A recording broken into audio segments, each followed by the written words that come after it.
জগন্নাথের চোখ গোল না পটল চেরা? জোরে বলুন। আচ্ছা, আপনাদের মনে প্রশ্ন জাগে না যে জগন্নাথের চোখটা গোল হলো কেন, পটল চেরা হলো না কেন? কৃষ্ণের চোখ পটল চেরা, বিচার মাঝে মাঝে এদিক ওদিক হয়, কিন্তু জগন্নাথের চোখ গোল কেন?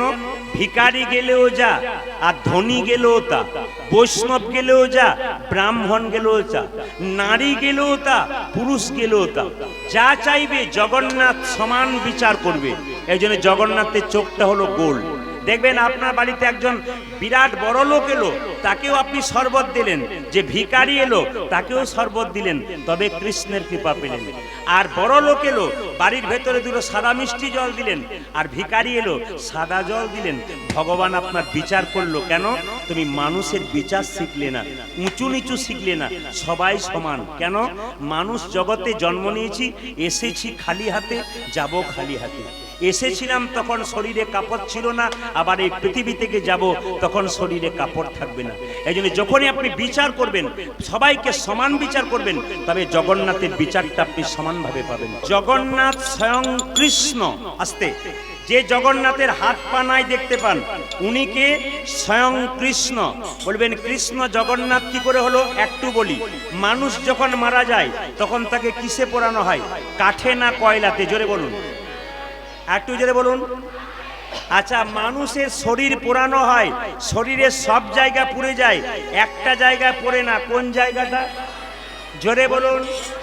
নাভি কুণ্ডলটা। আচ্ছা মায়েরা, কৃষ্ণ 125 বছর বয়সে লীলা সম্বরণ করেছিল। কেন? জরা ব্যাধের হাতে। প্রশ্ন করবেন, জরা ব্যাধটাকে রামচন্দ্র তেতা যুগে বালিকে অন্যায়ভাবে হত্যা করেছিল।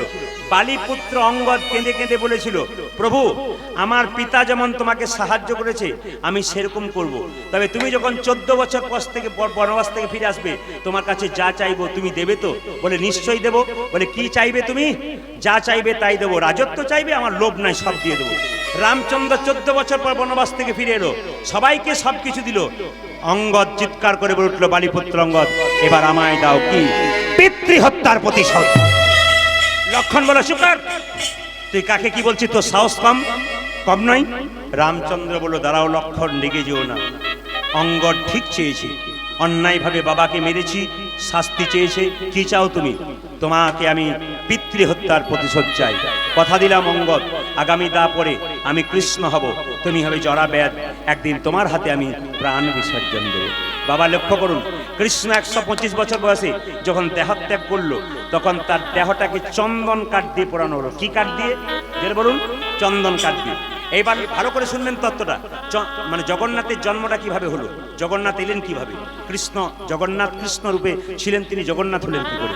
লক্ষ্য করুন, বললো তার দেহটা গোটাই পোড়ানো হলো চন্দন কাঠ দিয়ে, গোটা শরীরটা পুড়ে গেল, ওই জায়গাটা পড়লো না। কোনটা? নাভি কুণ্ডলটা। ওটা কি করলো? সেখানকার ভক্তরা একটা সোনার পাত্রে ভরে গঙ্গা জল দিয়ে গোবিন্দের শরীরে ছাই দিয়ে ওটাকে সমুদ্রে, দ্বারকা সমুদ্রে ভাসিয়ে দিল। আর ভাসতে ভাসতে ওটা লাগলো পুরীর জগন্নাথের মন্দিরের কাছে।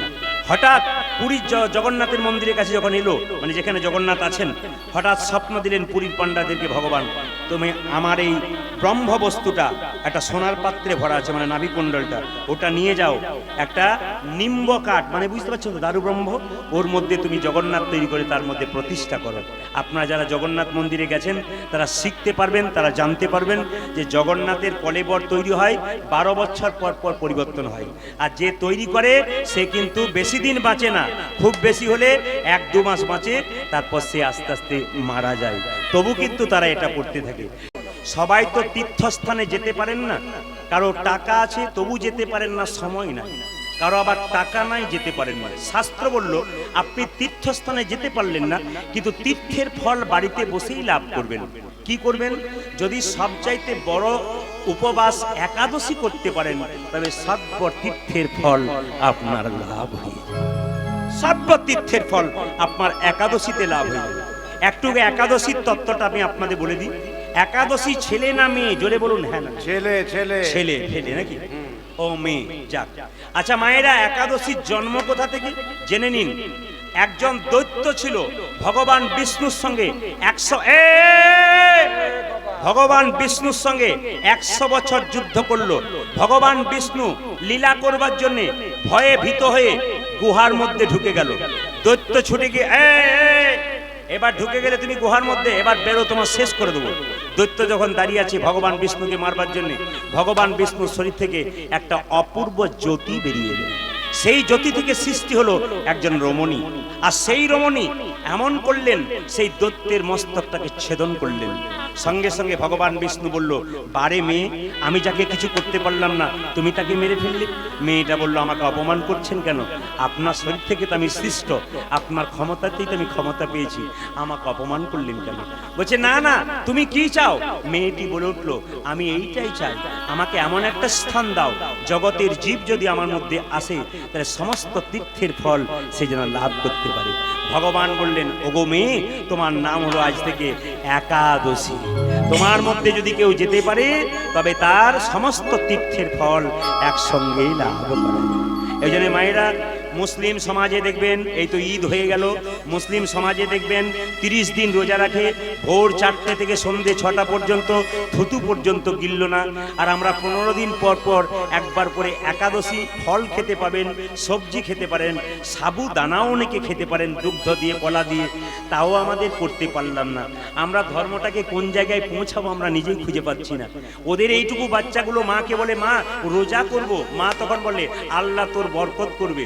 আর আমাদের এইটুকু ছেলেগুলো যদি বলে, মা আজকে তুমি ফল খেয়ে একাদশী করবে, আমিও করব, তখন কানটাকে ধরে বলে, ডাক্তারবাবু বলেছে না খালি পেটে থাকতে বারণ করেছে, মারবো, বুড়ো হবি তখন করবি। না না, আমরাই তো তৈরি করে দিচ্ছি নাকি বাবা, না কি বলছেন? আমরাই তো ধ্বংসের পথটা তৈরি করে দিচ্ছি। বাবারা যেগুলোকে রেখে গেল এত ধনকে, সেগুলোকে আপনারা ধরে রাখতে পারলেন না, এর চাইতে লজ্জার কি হতে পারে? তাই লক্ষ্য করুন মায়েরা, দুরিকা দেবী তার স্বামীকে প্রণাম করলো, অপরাধ নেবেন না। এতজন কীর্তন শুনতে এসছেন, কে কে সকালবেলায় স্বামীকে প্রণাম করেন? হাত তুলে দেখেন। দাদারা ভাবছে এতদিন পরে আপনি আমাদের হয়ে বললেন, কেউ বলে না। 2-4 জন হাত তুলেছে, আবার পেছন দিকে তাকাচ্ছে যে আমাদের পাড়া থেকে যে এসছে তুলেছে কিনা। ও মায়েরা, সকালবেলায় ঘুম থেকে উঠে স্বামীকে প্রণাম করতে হয়। কারা কারা করেন? এ হরিবাসরে সত্যি কথা বলতে হবে, যে তুলবেন তাহলে কিন্তু অপরাধ আছে, তো করেন আপনারা? 2-4 জন দাদারা দেখছে আমাদের যিনি এসছেন তিনি তুলেছেন কিনা। না না, দেখেনি। আস্তে, আজকে কীর্তন শুনে কালকে সকালবেলায় স্বামীকে প্রণাম করবেন, দেখবেন আপনার লাভ আছে। দাদা ভাইয়েরা, আজকে কীর্তন শুনে বাড়ি যাবেন, পাগুলো ধুয়ে মুছে একটু শোবেন, আপনাদের কাদা বাড়িয়ে না থাকে, প্রণাম হয়ে যাবে। এতজন কীর্তন শুনতে এসছেন, যারা তুলসীর মালা পড়েছেন একটু কৃপা করে হাতটা তুলবেন তো, কারা পুরো তুলসীর মালা পড়েছেন? বাহ বাহ বাহ, ভেরি গুড। না সবাই পড়েছে, এই জন্য বুঝতে পারছি আপনাদের এই মাটিটা এত সুন্দর কেন, এত রাত্রিতে বসে আপনারা কীর্তন শুনছেন কেন। তার প্রমাণ হচ্ছে কি, এখানে শব্দ তৈরি হয়ে এসেছেন, শব্দ তৈরি হয়ে এসছেন। কেন বলুন তো? আপনারা মায়েরা সেজে এসছেন তো, জোরে বলুন হ্যাঁ না না, সেজে এসছেন। এই যে সেজে এসছেন তো মায়েরা, কিছু মনে করবেন না। কিছু কিছু লোকের বাড়িতে বাসা হয়, যখন আমরা বাথরুমে চান করতে যাই যেন মনে হয় বাথরুম নয় কসমেটিক্সের দোকান, কোনটা নেবো কোনটা না। আবার দেখবেন সাজার কথা যখন বললাম একবারে তত্ত্বের দ্বারা বোঝাবো, মন দিয়ে শুনবেন। অনেক মেয়েরা কীর্তন শুনতে আসবে, তার আগে আয়নার সামনে আমার দিকে তাকান,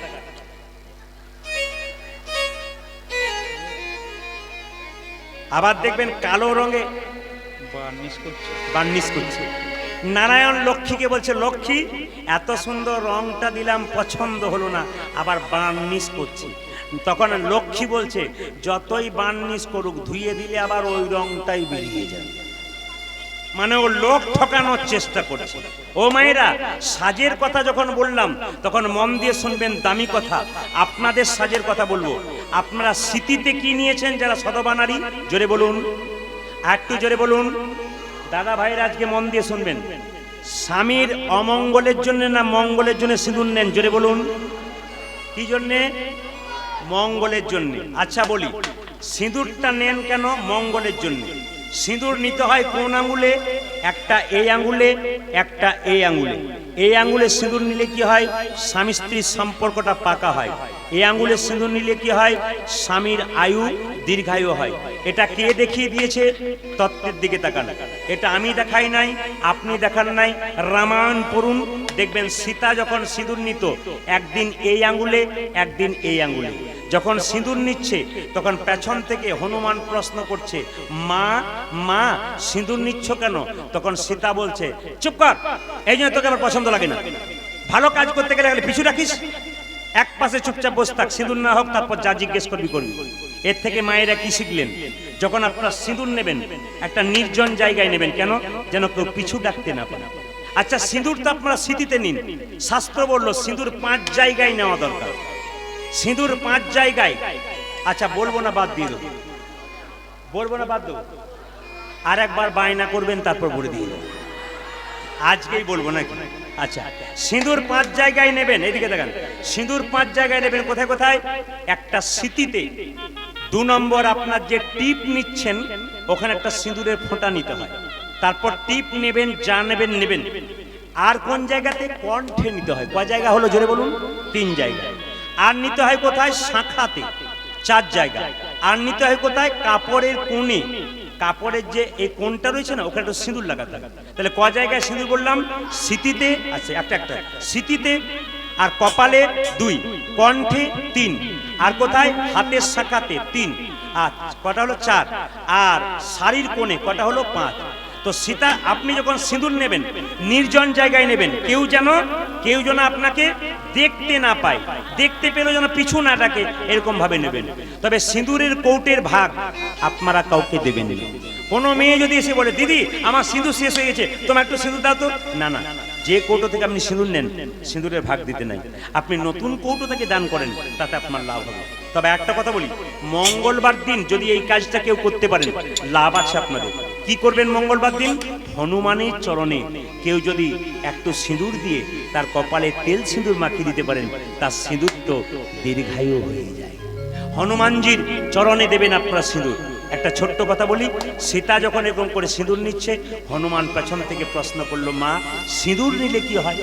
নেওয়া হওয়ার পর সীতা বলল, সিঁদুর নিলে তোর প্রভুর একটু মঙ্গল হয়। যেই না বলে, এদিকে দেখান, যেই না বলেছে মঙ্গল হয়, সঙ্গে সঙ্গে হনুমান প্রশ্ন করছে, আচ্ছা মা, এই যে তুমি যে স্মৃতিতে লম্বা করে সিঁদুর নিচ্ছ, এই জগতে যে মেয়েরা লম্বা সিঁদুর নেয় তার কি হয়? বলছে, যে মেয়ে স্মৃতিতে যত লম্বা সিঁদুর নেবে তার স্বামীর আয়ু তত লম্বা হয়। হনুমান প্রশ্ন করলো, যে মেয়ে খাটো সিঁদুর নেয় তার কি হয়?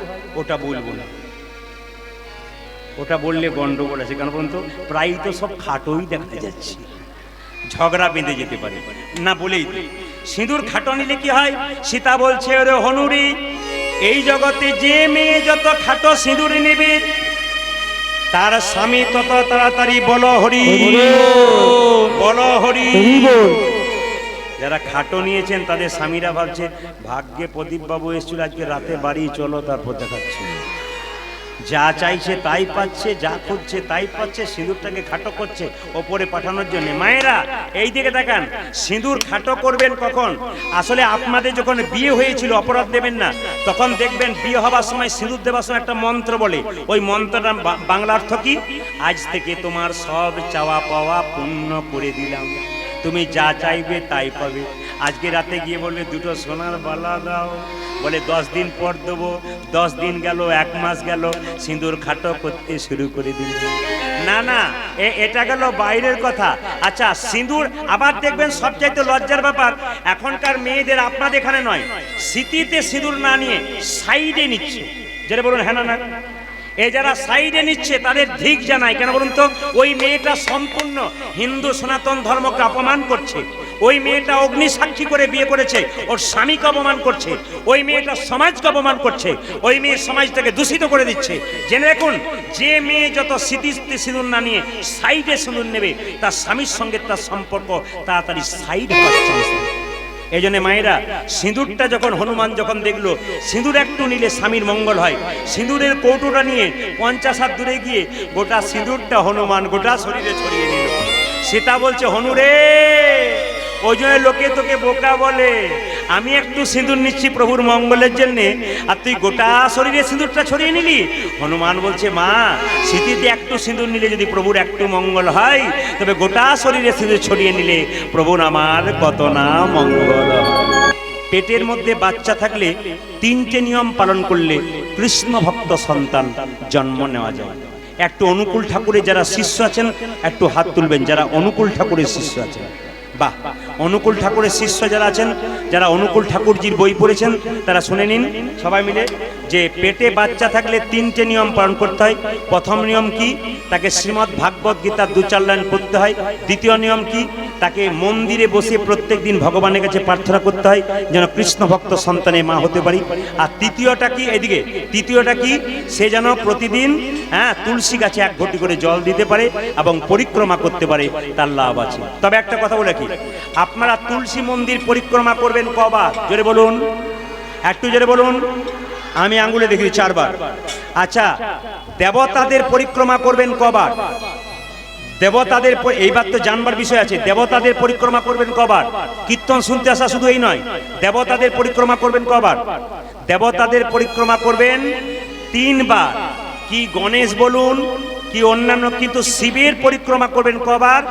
অর্ধেক বার, হাফ বার। কেমন অর্ধেক বার? অর্ধেক বার কি করে হয় অনেকে বলে, আচ্ছা বাবা একটু বুঝিয়ে দাও অর্ধেক বার কি করে হয়। ধরুন শিবলিঙ্গ এটা, আচ্ছা জল যখন ঢালছেন জলটা যেদিকে বের হচ্ছে দেখেছেন তো, আচ্ছা আপনি ঘুরতে ঘুরতে ওই পর্যন্ত গেলেন, আবার ওইখান থেকে আবার ওই পর্যন্ত গেলেন, কিন্তু ওটা পার হলেন না, ওটার অর্ধেক বার। যেমন ধরুন এটা শিবলিঙ্গ, এটা শিবলিঙ্গ, এখানে জলটা আছে, আপনি ঘুরতে ঘুরতে এই পর্যন্ত এলেন, আবার এখান থেকে ঘুরে ওই দিকে গেলেন, পার হয়ে গেলেন না, তাহলে কিন্তু জল পার হতে নাই। শিবলিঙ্গ থেকে যে জলটা যায় ওটা পার হতে নাই, ডিঙ্গোতে নাই, অপরাধ হয়। তাহলে দেবতাদের পরিক্রমা কবার হবে? জোরে বলুন। 3 বার। আর শিবের পরিক্রমা কবার হবে? অর্ধেক বার। হ্যাঁ, আর দেব দেবীদের পরিক্রমা কবার হবে? 1 বার।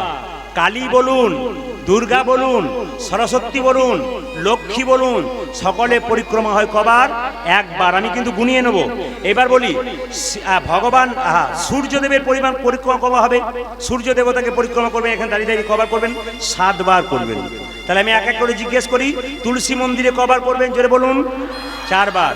দেবতাদের পরিক্রমা কবার করবেন? 3 বার। আচ্ছা, দেবীদের পরিক্রমা কবার করবেন? 1 বার। শিবের পরিক্রমা কবার করবেন? হাফ বার। আর সূর্যদেবের পরিক্রমা কবার করবেন? 7 বার করবেন। এই যে জিনিসগুলো আপনারা শিখে যাচ্ছেন, খুব আপনাদের লাভ হবে। ভগবানের মন্দিরে ঘন্টা বাজান? জোরে বলুন হ্যাঁ না না, জোরে বলুন। আচ্ছা, কাল থেকে যে ঘন্টাটা কিনবেন, ঘন্টা কেন বাজাবেন তত্ত্ব বেরোবে। ঘন্টা কেন বাজাবেন, ঘন্টা কপকার, কিরকম ঘন্টা বাজানো উচিত, একটা একটা করে শুনবেন, জীবন ধন্য হবে। শাস্ত্রের কথা প্রত্যেকটা, যে যেখানে আছেন কান দিয়ে শুনে যাবেন, জীবনে ব্যবহার করবেন, জীবন সুন্দর হবে।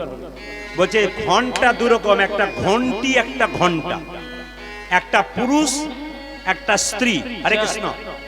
আপনার বাড়িতে কাউকে জাগাবেন তখন দরজায় টোকা দেবেন না? জোরে বলুন হ্যাঁ না না। তাহলে ভগবানকে যখন প্রসাদ দেবেন তখন ঘন্টা বাজাবেন, ভগবানকে যখন জাগাবেন তখন ঘন্টা বাজাবেন। যেমন দরজাতে ঢোকবার আগে বলেন না, may I come in sir, আমি কি ঢুকতে পারি, আমি কি আসতে পারি, আপনারা বলেন না?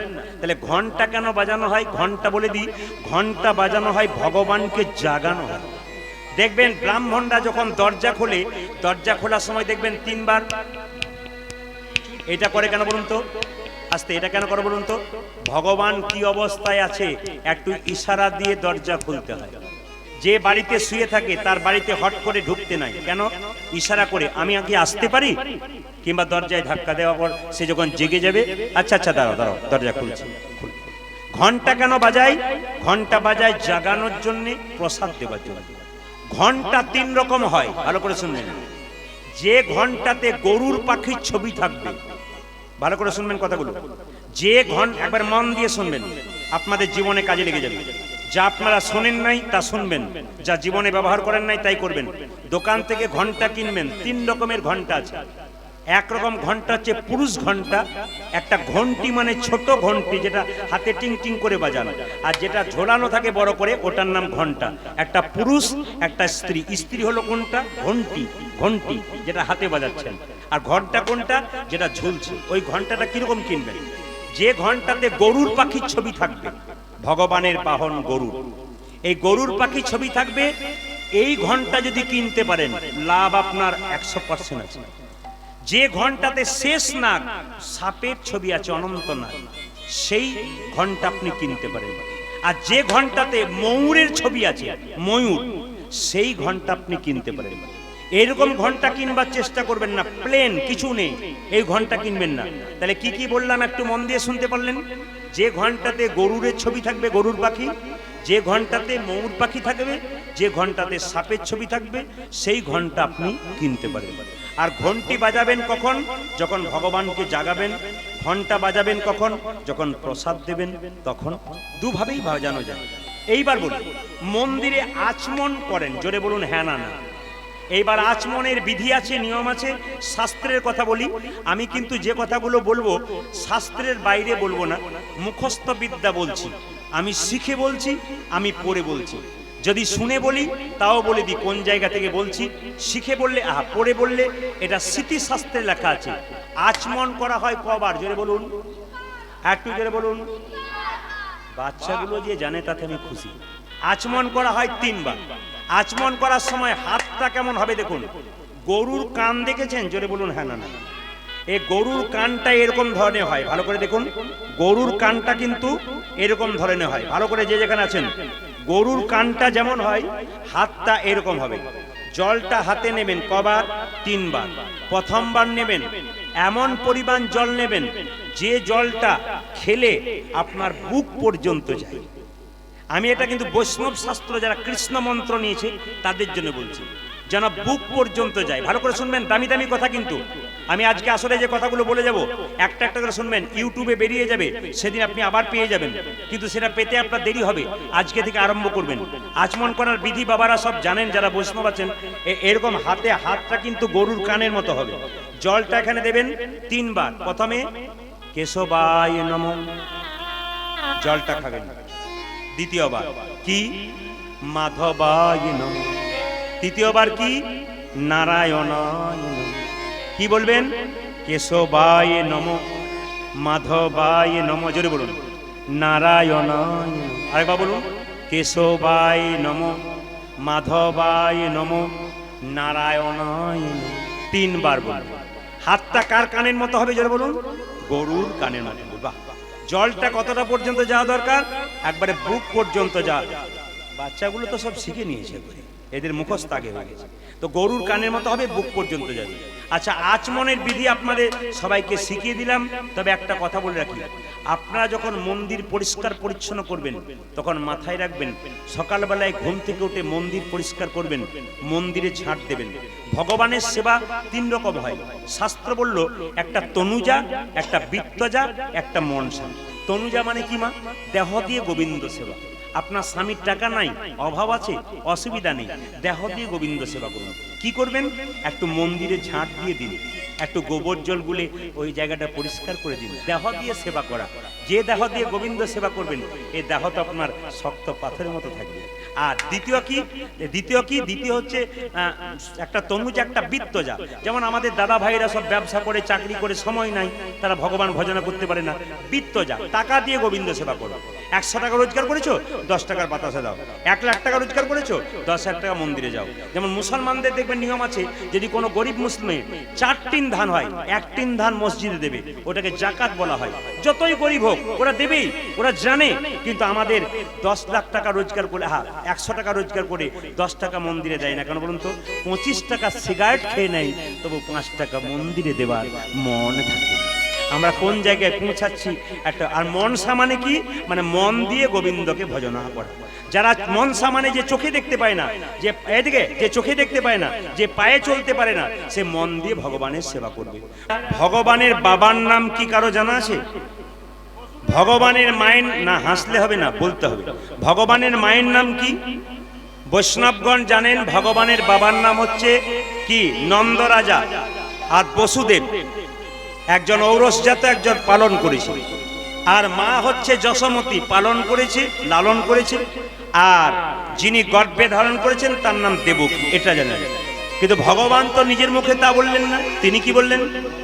ভক্ত আমার মাতা পিতা, ভক্ত আমার গুরু, ভক্ত আমার গুরু, ভক্ত আমার নাম রেখেছে বাঞ্ছা কল্পতরু। বাঞ্ছা কল্পতরু। ভক্ত দিলে তবে আমি খাই, ভক্ত না দিলে আমি উপবাসী রই।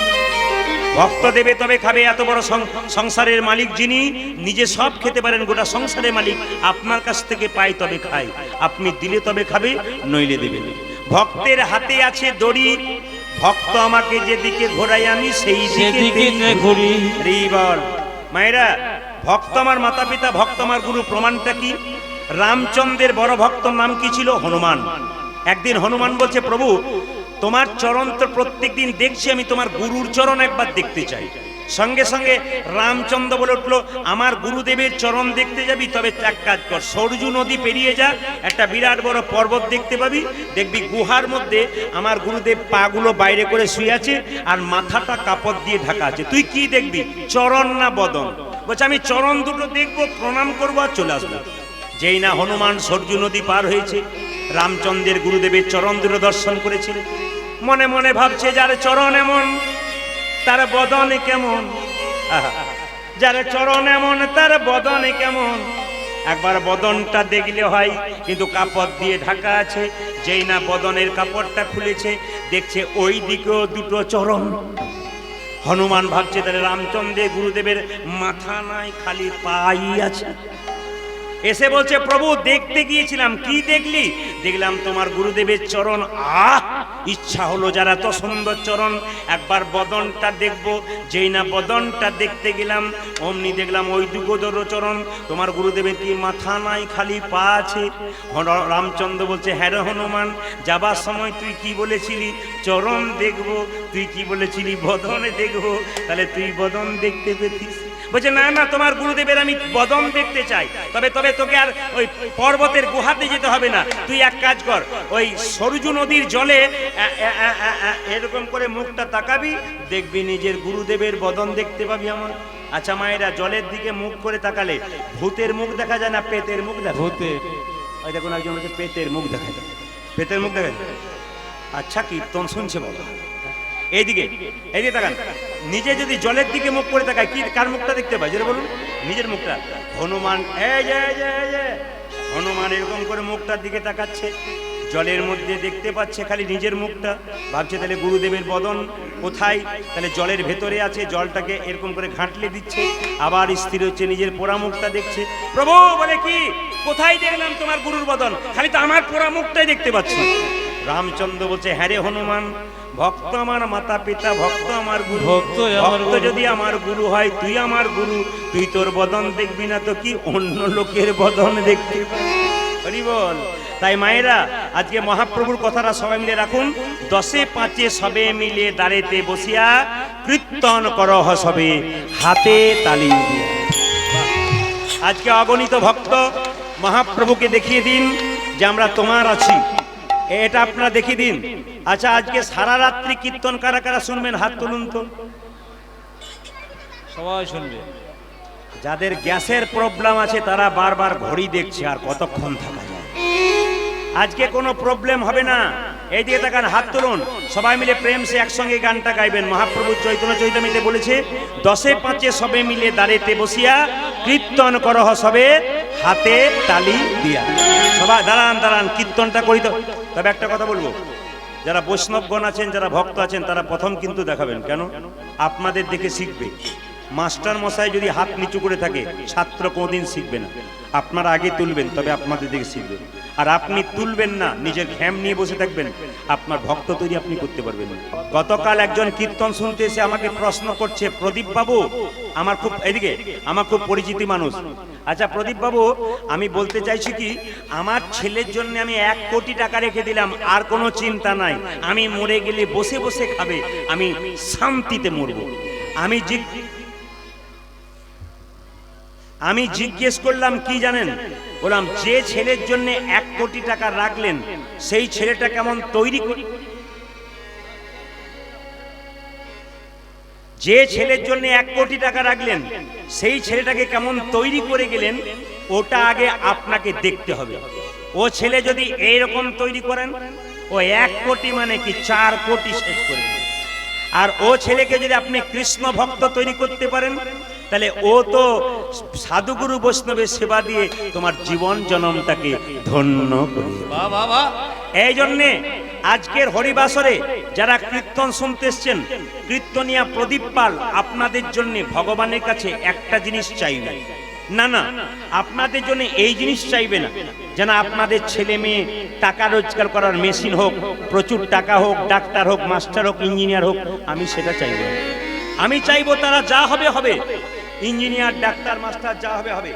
একটা জিনিস চাইবো যেন প্রত্যেকটি বাড়িতে আপনাদের একটা করে কৃষ্ণ ভক্ত হরি বল হরি বল। প্রশ্ন করবেন, প্রদীপ বাবু কৃষ্ণ ভক্ত সন্তান চাইলেন কেন? গাড়ি বাড়ি টাকা পয়সা ধন দৌলতওয়ালা ছেলে চাইলেন না কেন? বললাম শোনো, সচী মাতা নিমাইকে বলেছিল, নিমাই তোর বাবার পিণ্ড দিয়া। নিমাই বলেছিল, মা পিণ্ড দিলে কি হয়? সচী মাতা বলেছিল, পিণ্ড দিলে 7 বংশোদ্ধার হয়। নিমাই বলেছিল, মা তুমি বলছো পিণ্ড দিলে 7 বংশোদ্ধার হয়, কিন্তু কোন বংশে একজন কৃষ্ণ ভক্ত সন্তান জন্ম নিলে তা 7 বংশ নয়, তা 14 বংশ উদ্ধার। এই জন্যে আপনাদের বাড়িতে বাড়িতে কৃষ্ণ ভক্ত সন্তান জন্ম নিলে 7 জন্ম নয় মা, আপনাদের 14 বংশ উদ্ধার হয়ে যাবে। গলায় কাপড় কখন নেন? বৈষ্ণবরা দেখবেন গলায় একটা উন্নি নেয়। গলায় কাপড় কখন নেন? আমার দিকে তাকাবেন, যখন বাবার শ্রাদ্ধ হয়, তখন যখন ভোজ হয়, যে ছেলের বাবার শ্রাদ্ধ হয় সে গলায় গামছা দিয়ে কাপড় দিয়ে কি বলে? সেবা ঠিক হচ্ছে তো? আপনার দিদি বলে নাকি সেবা ঠিক? তার মানে কি বিনয়ী ভাব। খাবার যদি রান্না খারাপ হয় কি বলবেন? না না বাবা ভালো হয়েছে। কেন? বিনয়ী ভাব।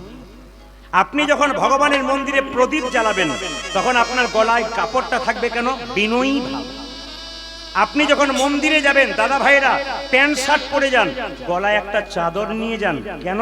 ওইটা নিয়ে গেলে আপনার বিনয়ী। তবে সবচাইতে দুঃখের ব্যাপার কি জানেন? চলে গেল, শাসন করলো ইংরেজরা আমাদের দেশটাকে, সব কিছু নিয়ে গেল, ফেলে গেল তাদের লেজটাকে। আমরা এখন আর ধুতি পাঞ্জাবি পরি না, ওরা আমাদের প্যান্ট পরা শিখিয়েছে, আমরা প্যান্ট পরলাম। আবার যদি প্যান্ট পরি ভদ্রলোকের মতো হয় তাও পারা যায়। এখনকার ছেলেরা আবার এমন প্যান্ট পরে, জিন্সের প্যান্ট তার 25 জায়গা ফাটা থাকে। পাশে একটি বসে আছে, দাঁড়া ওকে ঠিক করে দেবো, ঠিক করে দেবো। এই দাঁড়া 25 জায়গা ফাটা, তার আবার দাম নাকি বেশি। বাবা কোন জায়গায় পৌঁছালাম আমরা এইটাই ভাবছি মাঝে মাঝে। আবার জিজ্ঞেস করতে গেলে বলে এইটাই তো ফ্যাশন। কি আনন্দ করে বলে এইটা।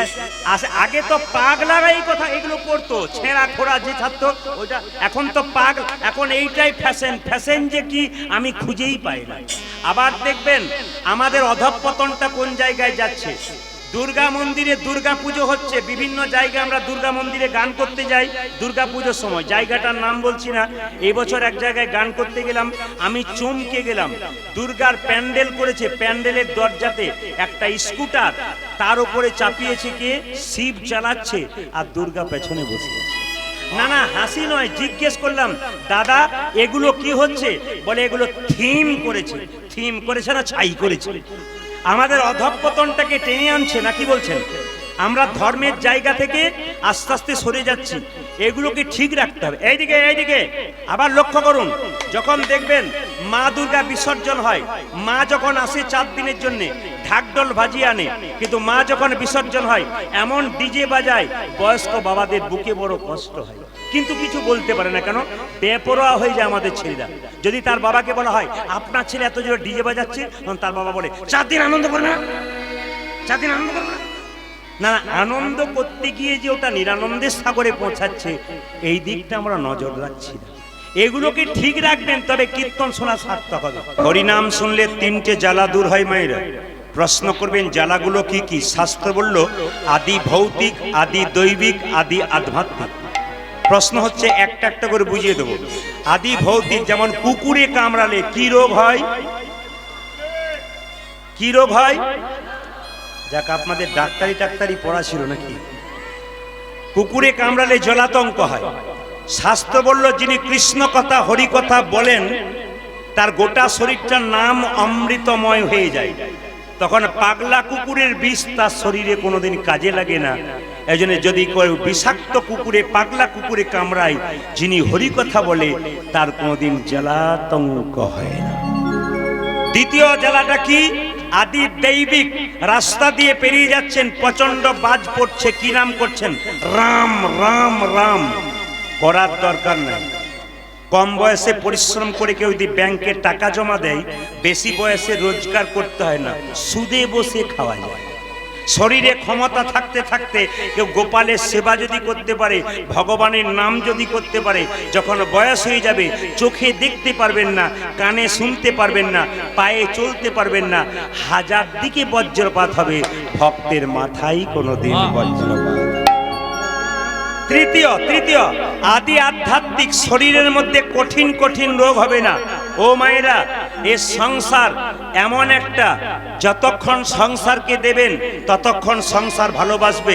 আপনি দেওয়া বন্ধ করুন, সংসার আপনাকে ফেলে দেবে। যেমন মায়েরা যতক্ষণ সংসারে পরিশ্রম করছেন, সংসার আপনাকে ভালোবাসছে, কিন্তু যখনই শরীরে কঠিন রোগ হয়ে যাবে আর আপনি শ্রম দিতে পারবেন না, তখন দেখবেন ডাক্তার বাবুকে দেখাবে, 15 দিন পর বাড়ির লোক জিজ্ঞেস করবে, বাঁচবে তো আর কতদিন?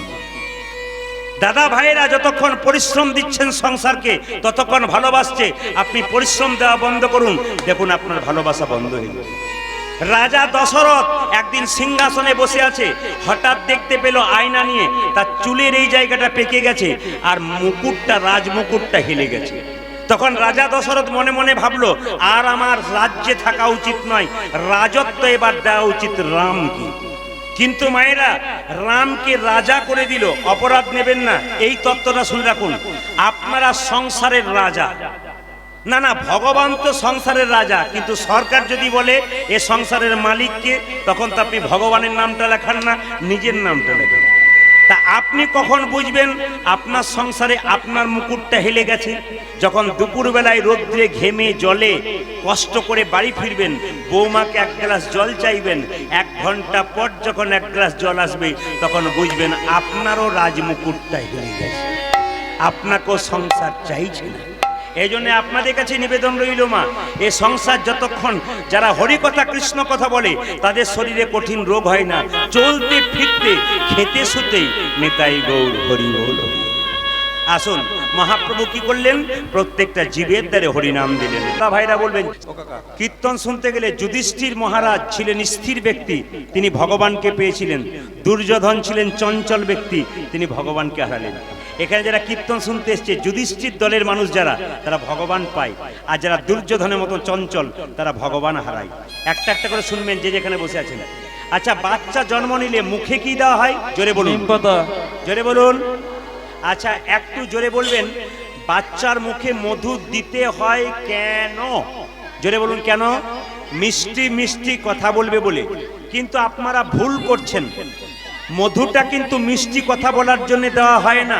ভালো করে শুনে নিন, বাচ্চা জন্ম নেবার পর যদি কান্নাকাটি না করে, ডাক্তার বাবুরা থাপ্পড় মেরে মেরে কান্না করায়। কেন?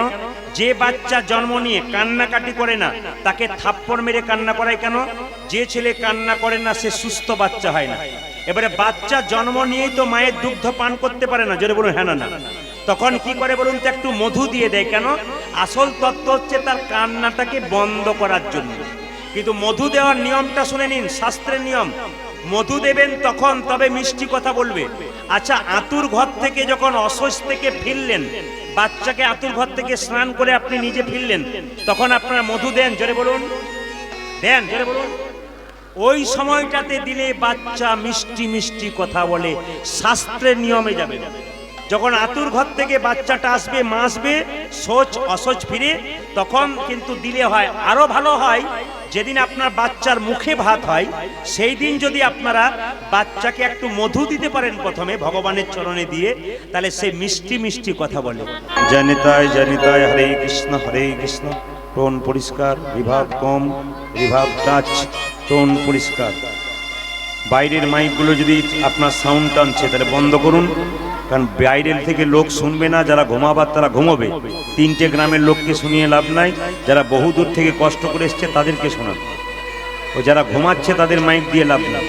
যারা এসছে কষ্ট করে তাদের শোনে। হরে কৃষ্ণ, জয় নিতাই, জয় নিতাই, জয় নিতাই। হরে কৃষ্ণ, টোন বারণ, জয় নিতাই, মনিটা বারণ, জয় নিতাই, জয় নিতাই। হরে কৃষ্ণ, ওদের বারণ, ওরা যেন শুনতে পাই, এই একই সাউন্ড থাকবে। জয় নিতাই, শুনতে পাচ্ছেন বাবা? বেশ, ঠিক আছে, আপনারা শুনতে পারলে কাজ। তবে আমাদের মনে হচ্ছে কি যেন মানে কালকে যেখানে আমি গাইলাম বাগবাড়িতে, তো সকালবেলায় 3-4টে গ্রামের লোক বলছে আমরা যেন স্পষ্ট শুনতে পাচ্ছি, বাড়ি দিন ক্লিয়ার, মানে বুঝতে পারছেন, আসলের লোক ছেড়ে দিন, বাইরের লোকরা বলছে ক্লিয়ার শুনতে পাচ্ছে বলে। তো যাই হোক, আজকের এই হরিবাসরে যারা কীর্তন গান শুনতে এসছেন সব কিছুই ভালো লাগলো, দু একটা জিনিস খারাপ লাগলো। খারাপটা বলবো না, ভালোটাই বলে যাবো। না, খারাপটা বলবো? আমি না বলে তো যাবই না। খারাপটা হচ্ছে এইটাই, দেখুন কিছু মনে করবেন না, যত রাত বাড়ে আধুনিক যুগে যে খাবারগুলো আপনারা খাচ্ছেন সেই খাবারগুলো তো নকল খাবার খাচ্ছেন। তা নকল খাবার খেয়ে যখন পেট ভরে কেউ, ছেলে যখন পড়াশোনা করে অর্ধেক সময় মা যদি বলে খেয়ে নে তারপর পড়বি, ছেলে যদি একবার পেট ভরে খেয়ে নেয় আর খাবার আর তার পড়ার রুচি থাকে তখন ও বিছানা খুঁজতে থাকে। এই জন্য এখানে সেবার ব্যবস্থা আছে। একবার যে সেবা করেছে, যে মাঝে বসছে, সে চারিদিকে তাকাচ্ছে কোন দিকে বেরোনো যায়, ও রাস্তা খুঁজবে। এই জন্যে যত রাত্রি বাড়বে তত কষ্ট বাড়ে। এই জন্যে আমার প্রত্যেকটি আসরে গান কিন্তু সন্ধ্যে 7টা থেকে 7:30। কিন্তু আজকে বড় কষ্ট পেলাম, এত রাত্রিতে কীর্তন নয়, এখনকার যুগে নয়। তবে যাই হোক, আপনারা যখন এসেছেন মহতী হরিবাসরে, আপনাদের চরণে কীর্তনিয়া প্রদীপপাল এবং সম্প্রদায়ের কোটি কোটি দণ্ডবত। হরি বল, হরি বল। ভগবান ভক্তকে সব দিয়েছে, একটা জিনিস দেয় নাই। ভগবান সেটা পায়ের তলায় দেবে রেখেছে। প্রশ্ন করবেন, গাড়ি দিল, বাড়ি দিল, টাকা দিল, পয়সা দিল, ধন দিল, দৌলত দিল, স্ত্রী দিল, পুত্র দিল, একটা জিনিস দেয় নাই, সব জেলখানায় ঢোকাবো। এদিকে তাকান, একটা জিনিস দেয় নাই যে পায়ের তলায় দেবে রেখেছে। ওটা কি? শান্তি। ভগবান বললেন সকাল থেকে সন্ধে পর্যন্ত মানুষ পরিশ্রম করছে, টাকা রোজগার করছে শুধু একটুখানি শান্তি পাওয়ার জন্য। কিন্তু শান্তি কি পাচ্ছে? জোরে বলুন হ্যাঁ না না, পাচ্ছে না। ভগবান বলল শান্তি পাবে তখন আমার চরণ যুগল ধরে। নিতাই গৌর, হরি বল, হরি বল। আসলে শান্তিটা তো ভগবানের চরণেই লুকিয়ে আছে, ওটাকে ধরতে জানলে আপনার কাজ আছে। তা মহাপ্রভু জন্ম নিলেন, অদ্বৈত প্রভু গঙ্গা জলে তুলসী পত্র দিয়ে মহাপ্রভুকে আহ্বান করলেন। কৃষ্ণের জন্ম আপনাদের হুগলি জেলার কোন নার্সিংহোমে হয়েছিল জানা আছে? বাবাদের বলি নাই কিন্তু মায়েদের বলেছি। কোন নার্সিংহোমে? জেলখানায়? ও তারকেশ্বরে। আচ্ছা, বেশ বেশ।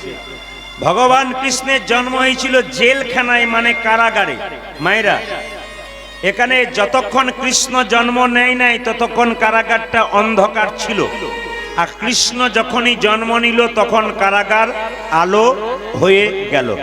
এখানে তত্ত্ব বোঝাচ্ছে প্রত্যেকটি ভক্ত, এখানে কিন্তু এরা বাইরে থেকে কীর্তন শুনতে এসছে, কমিটির ভাইদেরকে বলবো যারা দূরে আছেন, এরা বাইরে থেকে কীর্তন শুনতে এসছে, প্রচন্ড জ্বালাচ্ছে বাচ্চাগুলো, এরা শুনতেই পাচ্ছে না কীর্তন।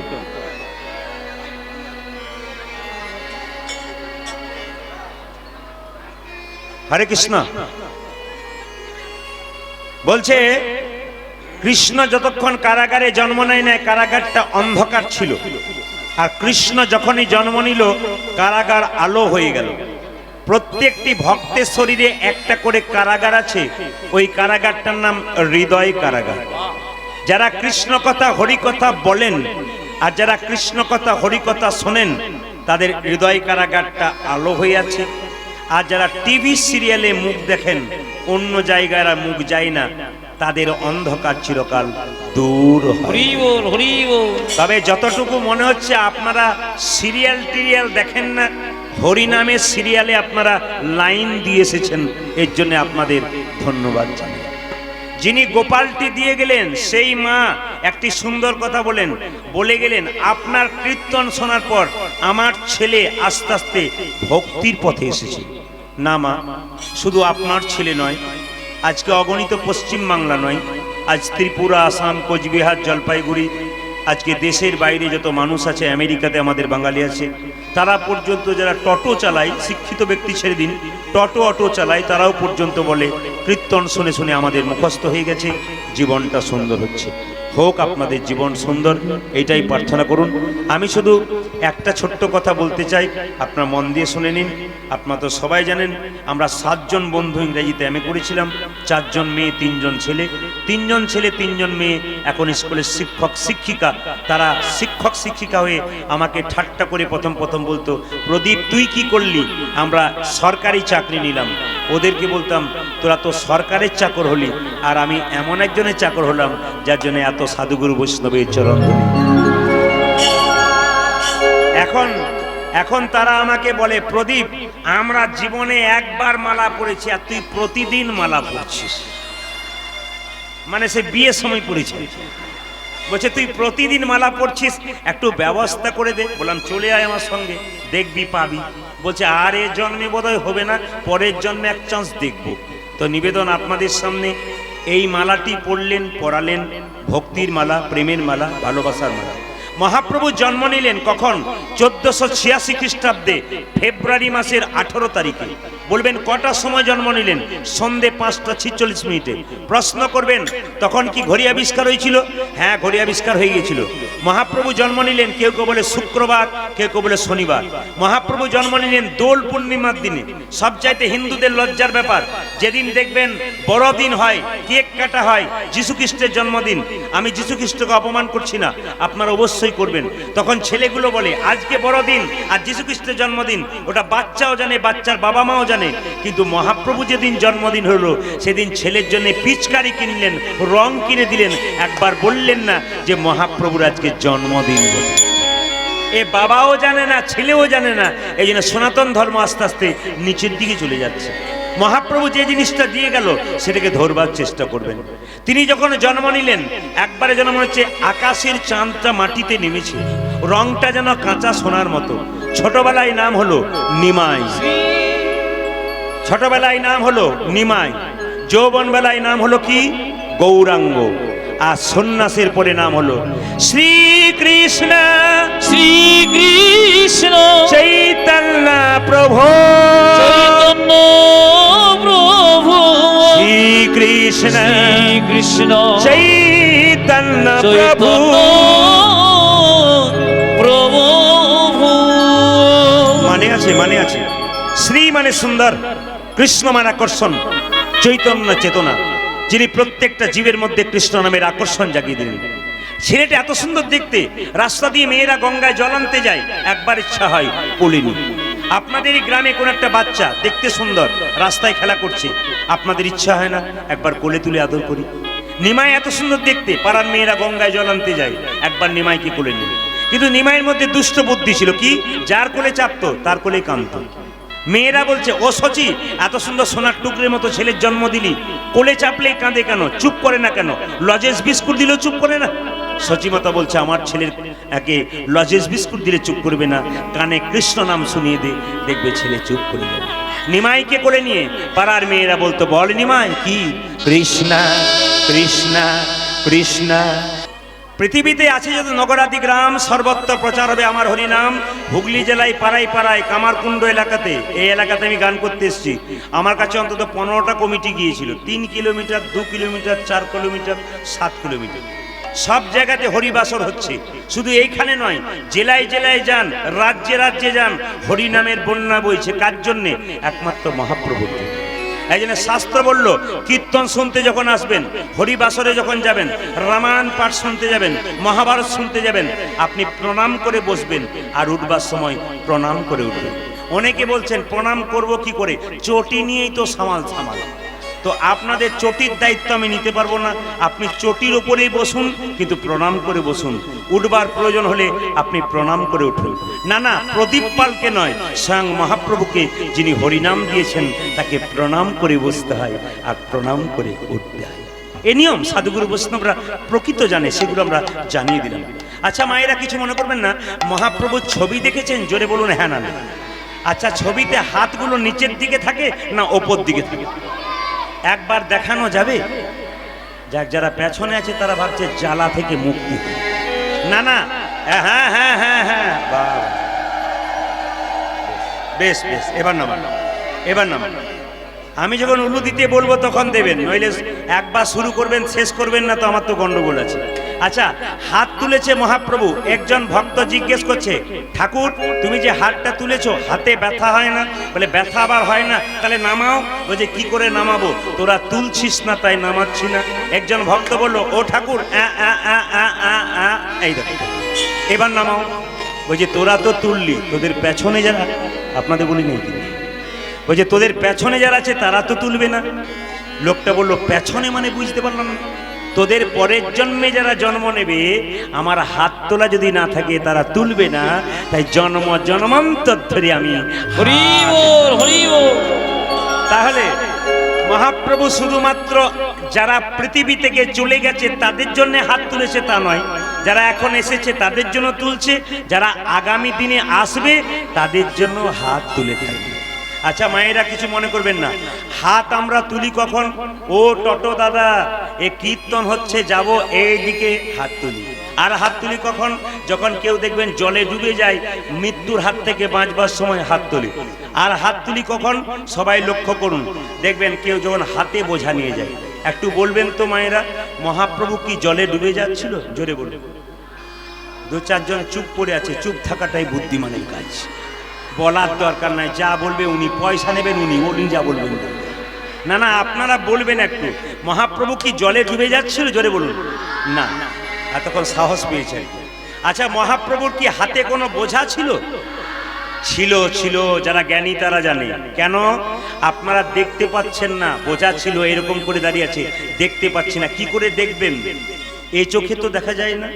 হাত যদি কেটে যায় তাহলে খালি চোখে দেখা যায়। হাত কেটে হাড় ফেটে গেলে ও খালি চোখে দেখা যায় না, এক্সরে করতে হয়, তারপর জানা যায়। তাহলে কোন চোখে আপনি ভগবানের ভাব বুঝতে পারবেন? গুরুরূপী ডাক্তারের কাছে গিয়ে যদি কেউ প্রেমরূপী নয়নের অনুমিলন করতে পারে, একমাত্র মহাপ্রভুর ভাব সেই। ও মায়েরা, প্রেমের নয়ন যার আছে, একমাত্র প্রেমিক ভগবানকে সে দেখতে পারে। আর যার নয়নের মধ্যে কোনো প্রেম নাই, বিগলিত ধারা নাই, সে ভগবানকে বুঝতে পারে। আচ্ছা আচ্ছা, মহাপ্রভু যে হাতটা তুলে আছে আর কি করে বুঝবেন? একটু বুঝিয়ে দিই আপনাদের। আপনাদের এখানে কীর্তন হচ্ছে, বাবাকে খবর দিলেন কীর্তন হবে, বাবা এলো, মেয়ে যা খেতে ভালোবাসে তাই আনলো, কিন্তু আর একটা জিনিস বাবা মেয়ের জন্য আনলো, ওটা কিন্তু অনুভব করলো, দেখা গেল না। কি বলুন তো? প্রেম আর ভালোবাসা। মহাপ্রভু হাতটা তুলে কিসের বোঝা নিয়ে এসেছে? প্রেমের বোঝা নিয়েছে। আচ্ছা কিছু মনে করবেন না, জ্বর হলে জিভটা খুব মিষ্টি লাগে। হ্যাঁ, মিষ্টি লাগে। জ্বর হলে জিভ খুব মিষ্টি লাগে। বাবারা বুঝতে পেরেছে, না না করছে। দুই চারজন মা বলছে হ্যাঁ লাগে লাগে। আবার দু একজন খুঁজছে, না না বুঝিস না তুই, জ্বরই হয় নাই। এইদিকে জ্বর হলে জিভ তেতো লাগে, যখন বারবার চিনি খান, কিন্তু আপনার তেতো জিভ কোনো মতে মিষ্টি হয় না। বারবার খেতে খেতে এক সময় তেতো জিভ মিষ্টি হয়ে যায়। যাদের হরিনাম ভালো লাগে না, শাস্ত্র বলল একবার নয়, দুবার নয়, বারবারে বলি। একবারে সত্যি কথা, কীর্তনের পালা হয় না, লীলা হয়। আজকের বিষয়বস্তু হচ্ছে, আজকে আমি হুগলি জেলায় থাকবো না, বীরভূমে থাকবো না, বাঁকুড়াতে থাকবো না, মুর্শিদাবাদে থাকবো না, আজকে আমি মেদিনীপুর জেলায় থাকবো। একটা ভক্তের কথা বলবো, ওই ভক্তের চরিত্রের কথা শুনলে আপনাদের পথ পরিষ্কার হবে। এইদিকে শব্দ নয়, আজকে লীলাটির নাম হচ্ছে ওই অদ্বৈত প্রভুর দ্বিতীয় জন্ম।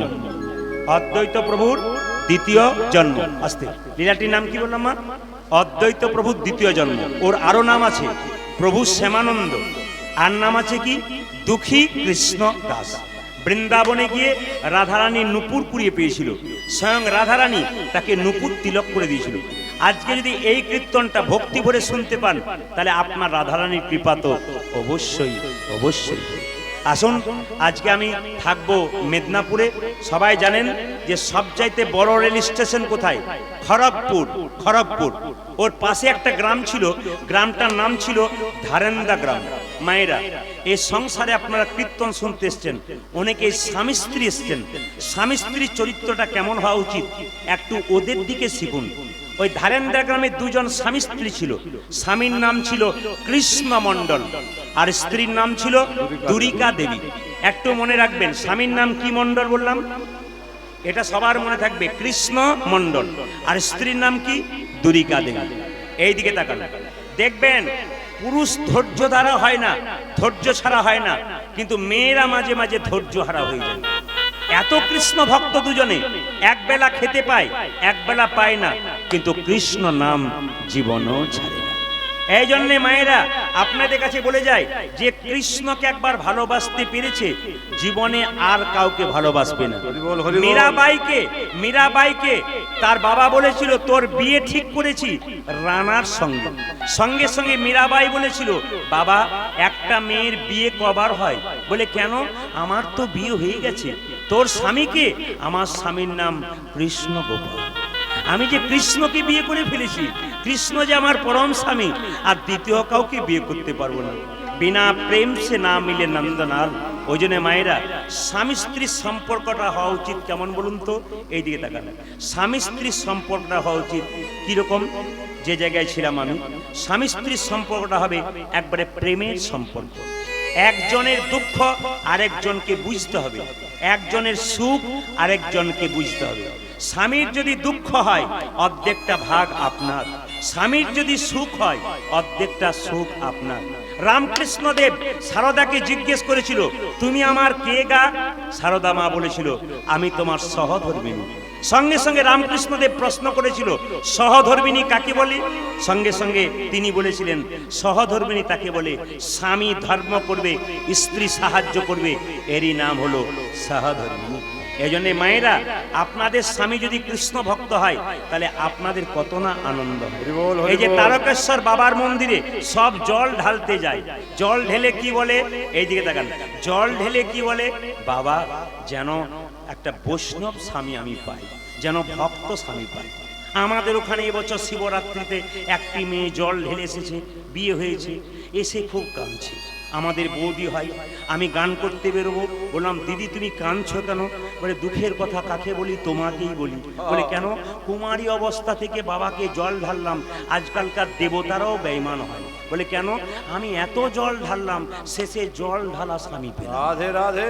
না না না, আমি একটা নিবেদন আপনাদের কাছে বলে রাখি, এইদিকে জল ঢালবেন, ভক্তি ভরে ঢালবেন, কিন্তু আপনাকে বলতে হবে যেন আমার কৃষ্ণ ভক্ত স্বামী হয়। ওগো প্রভু, যেন বৈষ্ণব স্বামী হয়। বিষ্ণু জানতীতি বৈষ্ণব, যিনি ভগবানের ভজনা করে সেরকম স্বামী যেন আমি পাই, এ কথা মাথায় রাখবেন। লক্ষ্য করুন, দুরিকা দেবী স্বামীকে বলল, স্বামী যারা ভগবানের ভজনা করে তারা এত কষ্ট পায় কেন, এত অভাব কেন? এক কাজ করো, জগন্নাথ তো পুরীতে থাকে, তুমি জগন্নাথ মন্দিরে গিয়ে জগন্নাথের কাছে কিছু চেয়ে এসো। এই দিয়ে তাকাবেন মায়েরা, ভগবানের কাছে কিছু চাইতে নাই। হরে কৃষ্ণ। ভগবানের কাছে কিছু চাইতে নাই, যে চাই সে অল্প পায়, আর যে চাই না সে এত পায় ভাবতেই পারে না। এই জন্য মায়েরা, ভগবানের কাছে চাই না, তিনি অন্তর্যামী। কেন?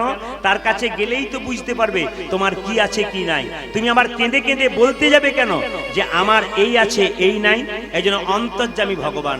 তো দুরিকা দেবী বলল, স্বামী তোমাকে চাইতে হবে না, অন্তত জগন্নাথের কাছে একবার দর্শন তো হবে। সবাই মিলে করজোরে বসুন। আজকে জগন্নাথ ধামে যাচ্ছে, জগন্নাথের পরিচয় আপনাদের সামনে দেব। শাস্ত্র অনুযায়ী জগন্নাথ ধামে যাচ্ছে কৃষ্ণমণ্ডল, গাইতে গাইতে যাচ্ছে। সবাই হাত তুলে জগন্নাথ মন্দিরে গিয়ে কৃষ্ণমণ্ডল বলছে, ওগো জগন্নাথ, ওগো জগন, তোমার কাছে কিছু চাইবো ভেবেছিলাম, কিন্তু কি চাইবো? কি চাইব? তোমার তো হাতই নাই, তুমি দেবে কি? দেবে কে? তোমার পা নাই, তুমি দেবে? তুমি দেবে কে? কি সুন্দর কথা বলছে দেখুন, আমরা বলতে পারবো ভয়ে?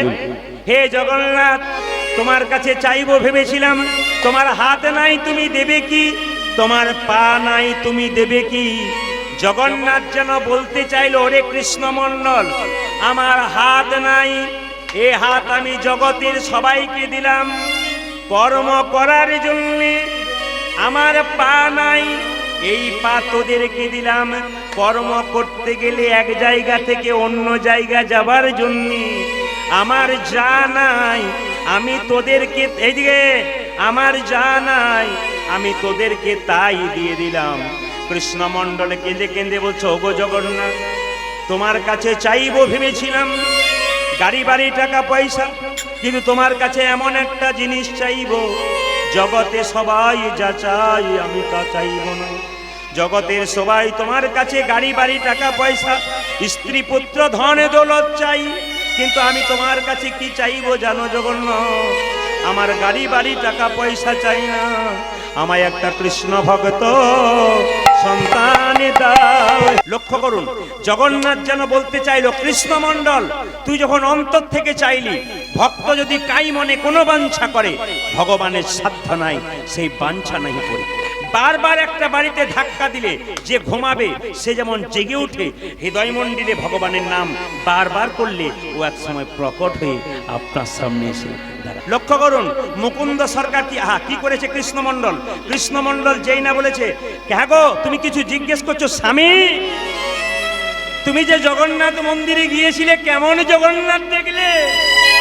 তার মানে একবারও জিজ্ঞেস করতে পারছে না তুমি কি চাইলে, ভয়ে চাইছে না। হ্যাঁ গো তুমি কি কেমন দেখলে জগন্নাথ, একটু বলো না একটু। বুঝতে পেরেছে কৃষ্ণমণ্ডল, ও জিজ্ঞেস করতে চাইছে কিছু চেয়েছো কিনা। জানো জানো জানো দুরিকা, আমি গিয়েছিলাম কিছু চাইবো না ভেবেছিলাম, একটা জিনিস চেয়ে ফেললাম। কি চাইলে তুমি? কি চাইলে?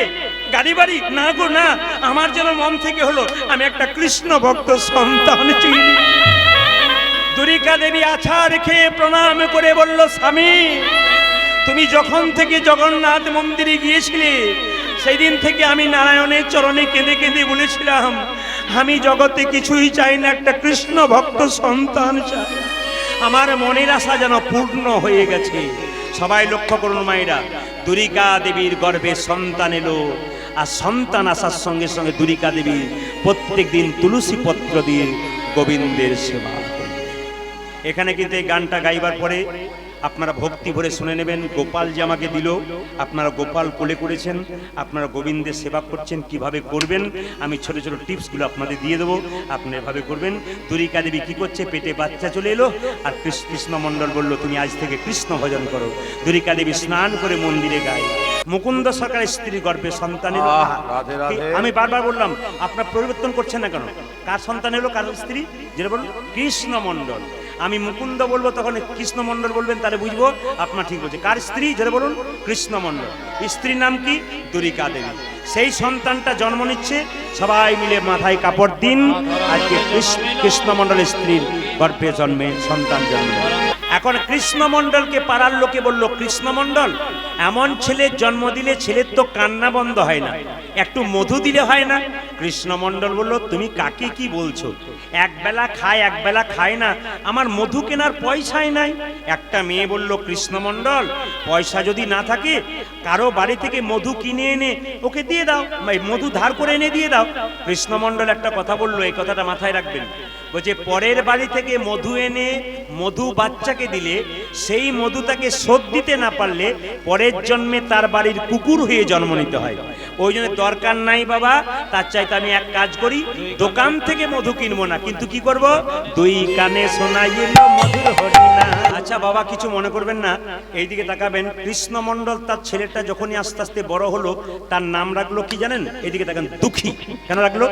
দুঃখের সংসারে ছেলে জন্ম নিল, নাম রাখলো দুঃখী। গলাতে পরিয়ে দিল একটা তুলসীর মালা, অপরাধ নেবেন না। ছোট্ট ছেলে দুঃখী যখন আস্তে আস্তে বড় হলো, তার বাবা শিখিয়ে দিল, বাবা তোর একমাত্র জীবনের উদ্দেশ্য কৃষ্ণ চরণ লাভ করার জন্য। ছোট্ট দুঃখী যখন দেখলো কৃষ্ণচরণ লাভ করতে গেলে বৃন্দাবনে যেতে হবে, নবদ্বীপে যেতে হবে, একদিন তার বাবা যখন মা যখন ঘুমাচ্ছে ভোর রাত্রিতে বাবা মাকে প্রণাম করে 5 বছর বয়সে দুঃখী বলছে, বাবা মা কৃষ্ণচরণ যদি জীবনের একমাত্র উদ্দেশ্য, তোমাদের প্রণাম করে আমি বেরিয়ে গেলাম, আমি চলে যাই। আমি চলে যাব। কেউ যখন শুয়ে থাকবে তাকে প্রণাম করবেন না, কেউ যখন তেল মাখবে তাকে প্রণাম করবেন না, কেউ যখন রাস্তায় হাঁটবে তাকে প্রণাম করবেন না, কেউ যখন ঘুমাবে তখন তাকে প্রণাম করবেন না, কেউ যখন স্নান করছে গিয়ে প্রণাম করবেন না, কেউ যখন দৌড়াচ্ছে তাকে প্রণাম করবেন না।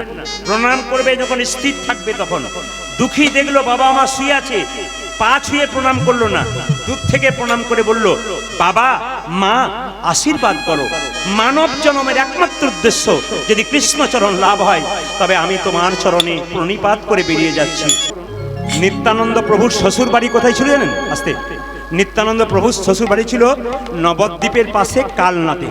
ওই কালনাতে একজন বড় গুরুদেব ছিল, তার নাম হৃদয় চৈতন্য ঠাকুর। মন দিয়ে শুনবেন, খুব দামি কথা। এখানে একটা তত্ত্ব বেরোবে সুন্দর। হৃদয় চৈতন্য কি জয় বলেছে, আর সঙ্গে সঙ্গে হৃদয় চৈতন্য বেরিয়েছে, বললো কি রে, কি নাম তোর? আচ্ছা ঠাকুর মশাই, আমার নাম দুঃখী। কি জন্য এসছিস? দীক্ষা নেবার জন্য। না, পালিয়ে যা, আমি দীক্ষা কাউকে দিই না। দীক্ষা দাও না, আমি তোমার কাছে দীক্ষা নেবো, তবে যাবো। দীক্ষা নিবি? আমার কাছে দীক্ষা নিতে গেলে পরীক্ষা দিতে হয়।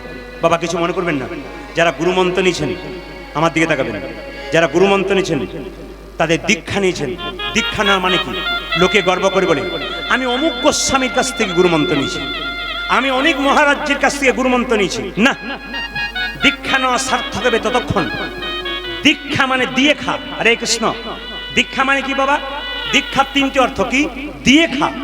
আপনি দীক্ষা নিয়েছেন, কিন্তু স্নান করার পর গোবিন্দকে দুটো তুলসী পাতা একটু বাতাসা দিয়ে তারপর আপনি যা খাবেন খান, তবে আপনার দীক্ষা নেওয়া সার্থক হবে। কি বললাম? দীক্ষা নেওয়া সার্থক কখন? গোবিন্দকে দিয়ে যদি আপনি খান তবে দীক্ষা নেওয়া আপনার সার্থক হবে। আর যদি গোবিন্দকে দিয়ে না খান, আপনার সার্থকতা হবে। যেদিন হিন্দুর বাড়িতে বৃহস্পতিবার দিন শনিবার দিন নিরামিষ হবে, সেদিন প্রসাদটা গোবিন্দের চরণ দিয়ে বৈষ্ণবকে দিয়ে নিজে সেই প্রসাদটা কপালে ঠেকিয়ে শ্রীমধুসূদন বলে সেবা করবেন, তবে আপনার লাভ আছে। এই জন্য দীক্ষা মানে দিয়ে খা। আর দীক্ষা মানে কি বাবা? দেখা। জন্মের পরে দুটো চোখ হয়, একটা ডান চোখ একটা বাম চোখ, কিন্তু গুরুদেবের কাছে মন্ত্র নেবার পর সেই মন্ত্র ভজন করতে করতে আরেকটা চোখ হয়, ওই চোখটার নাম জ্ঞান চক্ষু। দীক্ষা মানে কি? উন্নত হওয়া। কেউ যদি ক্লাস 5-এ ভর্তি হলো, 6-এ পড়বে, 7-এ পড়বে, আস্তে আস্তে বিএ পাস করবে। দীক্ষা যখন নেবেন, যত মন্ত্র ভজন করবেন তত আপনার উন্নতি হবে। আর মন্ত্র ভজন করবেন না, আপনার উন্নতি হবে না। এই জন্যে স্কুলে বাচ্চারা পড়াশোনা করতে যায়, মাস্টারমশাই পড়া দেয়, হোম টাস্ক দেয়। যদি কেউ মন দিয়ে করে ভালো রেজাল্ট করে, আর মন দিয়ে না করলে ভালো রেজাল্ট করেন না।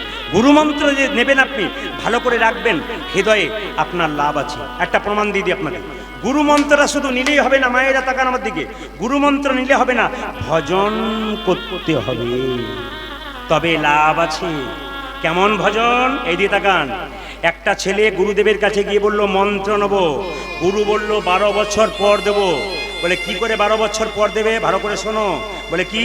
আমার গরুর ঘাস কাট, গরুর সেবা কর, আমার চরণ সেবা কর, 12 বছর পূর্ণ হলে তোকে মন্ত্র দেবো। মায়েরা 12 বছর পূর্ণ হয়ে গেল। সকালবেলায় স্নান করে শিষ্য এসে গুরুর চরণে প্রণাম করে বলল, গুরুদেব এবার মন্ত্র দিন। বলে দেবো তোকে, শেষ পরীক্ষাটা বাকি আছে। বলে কি? এই দেখ, তোকে একটা কাঠের বাক্স দিলাম, ভালো করে শুনবেন। একটা কাঠের বাক্স দিলাম, বাক্সতে চাবি লাগালাম না। এই বাক্সটা তুই এইখান থেকে 1/2 কিলোমিটার, 5-10 মিনিট লাগবে, হেঁটে হেঁটে যাবি, আমার গুরু ভাইয়ের বাড়িতে দিয়ে চলে আসবি, ব্যাস তোকে মন্ত্র দিয়ে দেবো। ও বলছে তাহলে আর কোনো অসুবিধা নেই? বলে কোনো অসুবিধা নাই। এ বাক্স খুলবি না, কিন্তু এ বাক্সতে চাবি দিলাম না, কিন্তু খুলবি না। 1/2 কিলোমিটার যাবি, আমার গুরু ভাইয়ের ঘরে দিবি, তোর গুরু ভাইয়ের ঘরে, আর চলে আসবি। ছেলেটা বাক্সটা মাথায় নিয়ে যেতে যেতে ভাবছে, তাহলে বাক্সের ভেতরে কি আছে একবার দেখলে হয় না? চাবি তো দেওয়া নাই, তালা তো দেওয়া নাই, কি আছে দেখলে হয় না? ও এখনো মাঝ রাস্তায় গিয়ে মনে মনে ভাবছে, আমি তো নেবো না, দেখলে তো ক্ষতি নাই, নেবো না, দেখতে তো ক্ষতি নাই। এখন কি করেছে? যেই না বাক্সটা খুলেছে মা, অমনি হুশ করে বেরিয়ে পারে, এসে গুরুদেবের কাছে বলছে, বাবা। বলে কি? নিয়ে গিয়েছিলাম। কোথায়? তোমার গুরুদেবের, তোমার শিষ্যের কাছে পৌঁছেছিলি? বলে না, মাঝ রাস্তা থেকে ঘুরে এলাম। বলে কেন? আমার মনে হলো কি আছে একবার দেখবো, নেবো না। খুলে দেখতে গেলাম, হুশ করে বেরিয়ে গেল। বলে কি বেরিয়ে গেল? একটি লেংটি ইঁদুর। মানে গুরুদেব কি করেছে? একটি ল্যাংটি ইঁদুর ভরে দিয়েছে। ও খুলেছে আর ল্যাংটি ইঁদুরটা বেরিয়ে চলে গেছে। সঙ্গে সঙ্গে বলছে, তোর জীবনে আর গুরু মন্ত্র নেওয়া হলো না। বলে কেন? এ জীবনে নয়, পরের জন্মে চেষ্টা করবি। কেন না? একটা বাক্সতে 5 মিনিট ধরে একটা ইঁদুরের বাচ্চা ধরতে পারলি না, দেহ বাক্সে তুই গুরু মন্ত্র জীবনেও ধরে রাখবি। কীর্তনের মধ্যে শিক্ষা আছে, কীর্তন শুনতে পারলে লাভ আছে, কিন্তু সবচেয়ে দুঃখের ব্যাপার কি জানেন? কীর্তনটা আরম্ভ হয়েছে রাত্রিতে। অধিক রাত্রিতে কীর্তন আরম্ভ হলে কীর্তনের মজাটা কমে যায়, কিন্তু আমরা ফুর্তিটা কমাই না। কেন বলুন তো? আপনাদের যাতে ধরে রাখা যায় তার জন্য মাঝে মাঝে যন্ত্র দেওয়া হয়। ছোট্ট দুঃখীকে বললো, দুঃখী তুই দেখুন, আপনারা দীক্ষা নিয়েছেন। ছোট্ট দুঃখী কি করলো? ওরে দুঃখী, তুই যদি দীক্ষা নিতে চাস তোকে পরীক্ষা দিতে হবে। কি পরীক্ষা? এই দেখ, একটা সোনার মাটির কলসি দিলাম। এই কলসিতে প্রত্যেক দিন গঙ্গা থেকে জল এনে তুলসীর বাগানে সেবা করবি। যেদিন তোর সেবা পরিষ্কার হবে, পরিপূর্ণ হবে, এইদিকে এইদিকে, সেই দিন তোকে মন্ত্র দেবো। মায়েরা এইদিকে। দুঃখী জল আনতে আনতে মাটির ঘষা লেগে দগদগে ঘা হয়ে গেল। যখনই দগদগে ঘা হয়ে গেল, দুঃখী একটা পাকড়ি বেঁধে জল আনতে লাগলো। সঙ্গে সঙ্গে ওই হৃদয় চৈতন্য বলল, চুপ কর, পাগড়ি বাঁধলি কেন? পাগড়ি খোল।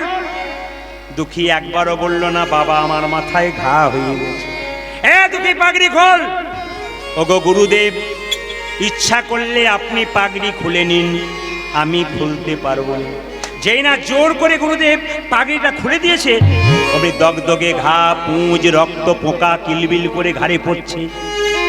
গুরুদেব হৃদয় চৈতন্য বলল, হ্যাঁ রে দুঃখী, তুই কেন আমায় বলিসনি বাবা তোর মাথায় এত বড় ঘা হয়েছে, পোকা হয়েছে?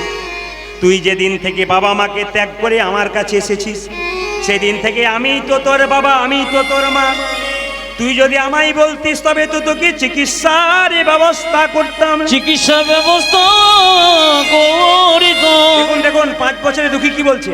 ওগো গুরুদেব, আমি যদি তোমায় বলতাম আমার মাথায় ঘা হয়েছে, তুমি না হয় কবিরাজ দেখে চিকিৎসা করাতে, আর চিকিৎসক আমায় মাথায় মলম মেখে শুয়ে থাকতে বলতো, কিন্তু আমি যে কৃষ্ণ সেবায় বঞ্চিত হতাম।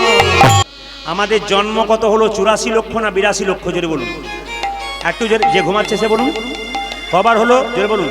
84 লক্ষ জন্ম। দুঃখীকে বললো, হ্যাঁ রে দুঃখী, তুই বলিসনি কেন? দুঃখী কেঁদে কেঁদে বললো, ওগো গুরুদেব, যেমন তেমন জন্ম নয়, 84 লক্ষ জনি ভ্রমণে করি মানব কুলে জন্ম নিলাম। আমি ভারতবর্ষের মাটিতে জন্ম নিয়েছি, আমি ইংল্যান্ডে জন্ম নি নাই, আমি আমেরিকাতে জন্ম নি নাই, আমি ভারতের মাটিতে জন্মগ্রহণ করেছি। কত বড় বড় গুরুদেবের সঙ্গ পেয়েছি। 84 লক্ষ জনই একটু গুনে নেবেন আপনারা, সবাই গুনবেন কিন্তু। ওগো গুরুদেব, 20 লক্ষবার গাছ গাছারা রূপে জন্ম নিলাম। আমি জন্ম নিলাম। শুনবেন, গুনবেন কিন্তু। 20 লক্ষবার আমি গাছ গাছেরা রূপে জন্ম নিলাম। যেদিন আমি তুলসী বৃক্ষ রূপে জন্ম নিলাম,